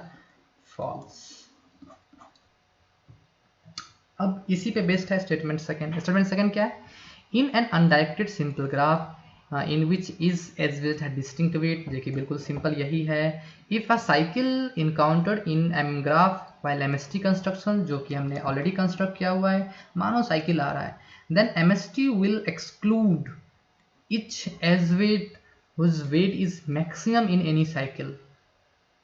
अब MST जब भी हम क्रिएट कर रहे हैं उस तब जब भी कोई साइकिल बन रहा है तो उस साइकिल में वो एज जिसका वेट सबसे मैक्सिमम होगा हम उसको हमेशा एक्सक्लूड करेंगे, 100% करेंगे। क्यों? क्योंकि MST का मतलब ही होता है ना मिनिमम कॉस्ट के साथ हमें एक ट्री कंस्ट्रक्ट करना है। तो जब भी साइकिल आएगा तो हमारे पास ऑप्शन है उस साइकिल को ब्रेक करने का। लेट्स एज्यूम कि ये हमारा साइकिल है 1 2 3 का, इसको हमें ब्रेक करना है, MST में साइकिल नहीं लाना है, तो हम हमेशा मिक्सम जो हमारा मैक्सिमम उसको एक्सक्लूड कर दो ना, क्या दिक्कत है? हम 1 2 रखते हैं, मैक्सिमम को एक्सक्लूड करते हैं, साइकिल हमारा खत्म हो गया, साइकिल ब्रेक हो गया, ठीक है। सेम अगेन इसमें देखिए 3 4 5 3 4 5 में जो हमारा मैक्सिमम एज वेट क्या है वो 5 है, तो 5 को एक्सक्लूड करो तो 5 हमारा ऐसे भी एमएसटी में नहीं है, तो ये भी मैक्सिमम एज वेट, मतलब मैक्सिमम एज वेट किसी भी साइकिल्स में मैक्सिमम एज वेट हमेशा एक्सक्लूड होगा। मिनिमम के बारे में हमें पता नहीं, क्योंकि मिनिमम जो है इस साइकिल के लिए मैक्सिमम है, यहाँ पर एक्सक्लूड हो रहा है, दैट इज गुड, कोई बात नहीं है। बट इस साइकिल के लिए ए बी डी के लिए हमारा 3 जो मिनिमम था, जो कि इंक्लूड नहीं हुआ था, इसलिए स्टेटमेंट फर्स्ट फॉल्स है। बट 5 जो है वो ए बी डी का मैक्सिमम है, ये भी एक्सक्लूड हो रहा है। और ए सी डी का मैक्सिमम क्या है 3, ये भी एक्सक्लूड हो रहा है। हमेशा मिनिमम स्पैनिंग ट्री में जो मैक्सिमम एज वेट है किसी भी साइकिल में वो हमेशा एक्सक्लूड होते हैं। सो स्टेटमेंट सेकेंड क्या है मेरा, ट्रू है। Okay, got it, fine. तो इट मीन्स क्या है कि आंसर हमारा क्या होगा, हमारा ओनली S2 होगा। अब see some students confuse about this कि सर मैक्सिमम एज वेट हमेशा नहीं करते हैं एक्सक्लूड, समटाइम्स इंक्लूड करते हैं। कैसे, मैं आपको बताता हूँ। आप क्या सोच रहे हो, आप ये सोच रहे हो कि हम सर ऐसा क्रिएट कर सकते हैं A B C D and just assume कि हमने एक पेंडेंट वर्टेक्स ले लिया। पेंडेंट वर्टेक्स जिसको कहते हैं जिसका डिग्री 1 होता है। तो मैंने मानो ऐसे ऐसे करके मैंने जो ग्राफ ऑलरेडी क्रिएट किया हुआ, क्या क्या वेट था 1 3 2 4 5 एंड एज्यूम करो ये है 12, सबसे मैक्सिमम यही मेरा है। अब इससे अगर मैं MST बनाता हूँ, let's assume you are creating the MST, then what will be the answer. MST क्या इससे बनेगा A B C D E, ठीक है। तो MS सबसे पहले मिनिमम लेंगे, तो 1 2 3 को नहीं लेंगे क्योंकि 3 लेते साइकिल बन जाएगा, so just exclude this 3, then consider the 4, अभी तक कोई दिक्कत नहीं है। 5 लेंगे, again cycle, exclude this maximum, क्योंकि जैसे 5 लिया साइकिल बन रहा है, तो हम जानते हैं किसी भी मैक्सिमम जब भी साइकिल हो तो हमेशा मैक्सिमम को एक्सक्लूड करते हैं, मैंने एक्सक्लूड कर दिया। And just to cover this E just include this 12 part, this is a maximum edge weight. आप बोलोगे सर इसको तो इंक्लूड कर रहे हैं, बट अगेन सी यहाँ पे कोई साइकिल नहीं बन रहा है। पेंडेंट का मतलब हो गया कि इस वर्टेक्स को E जो हमारा एक वर्टेक्स है जिसका डिग्री क्या है, डिग्री 1 है। पेंडेंट वर्टेक्स मतलब होता है डिग्री 1। तो इस डिग्री विथ 1 वर्टेक्स को हमें कवर करने के लिए हमारे पास सिर्फ एक ही ऑप्शन है, कोई ऑप्शन ही नहीं है। लाइक ऐसा मानो हमारे पास कुछ सिटी है, लाइक मानो हमारे पास जैसे इंडिया के पास हमारा कोस्टल एरियाज होते हैं, ठीक है। जैसे आप जाते हो हमारा जो अंडमान निकोबार समथिंग ऐसा जो कोस्टल एरिया है, वहाँ पे मानो एक हमारा ये कंप्लीट हमारा इंडिया का मैप है। अब यहाँ पे एक कोस्टल एरिया है, अब यहाँ पे जाने के लिए मानो हमारे पास एक ही पाथ है, तो चाहे इसके लिए आपको 1 लाख रुपीज़ लगे या जो भी मैक्सिमम रुपीज़ लग सकता है, वो आपको अगर आपको यहाँ जाना है तो आपको इसके लिए पे करना ही पड़ेगा, कोई ऑप्शन नहीं है आपके पास। अगेन सेम लाइक दिस कि यहाँ पे जो हमारा पेंडेंट वर्टेक्स है उसको कवर करने के लिए हमारे पास सिर्फ और सिर्फ एक चॉइस है, कोई मल्टीपल चॉइस नहीं है, इसलिए मैक्सिमम एज वेट यहाँ पे कवर होगा। But this is talking about the cycle, यहाँ पे जो बात हो रहा है वो साइकिल पे बात हो रहा है कि जब भी कोई साइकिल क्रिएट हो रहा है उस साइकिल में हम मैक्सिमम को हमेशा एक्सक्लूड कर रहे हैं, लेकिन यहाँ पे कोई साइकिल नहीं है पेंडेंट के केस में, ठीक है। So this is the answer, fine, only S2 is the true. अगर आपको कोई डाउट हो तो हम लोग वापस क्वेश्चंस को डिस्कस कर सकते हैं चैट एरिया में, ठीक है। Fine, so that's it, all the best. Next time देखता हूँ मैं किस पे क्विज लेता हूँ, फिर हम लोग अगेन इसी तरह से डिस्कशन कर लेंगे। सो नेक्स्ट टाइम जो भी मोस्ट प्रोबेबली टेस्ट होगा मैं कंडक्ट कर रहा हूँ, सो TC/TUC पे मोस्ट प्रोबेबली फोकस हो सकता है, ठीक है। ओके, ठीक, fine, okay, bye, take care, have a good day.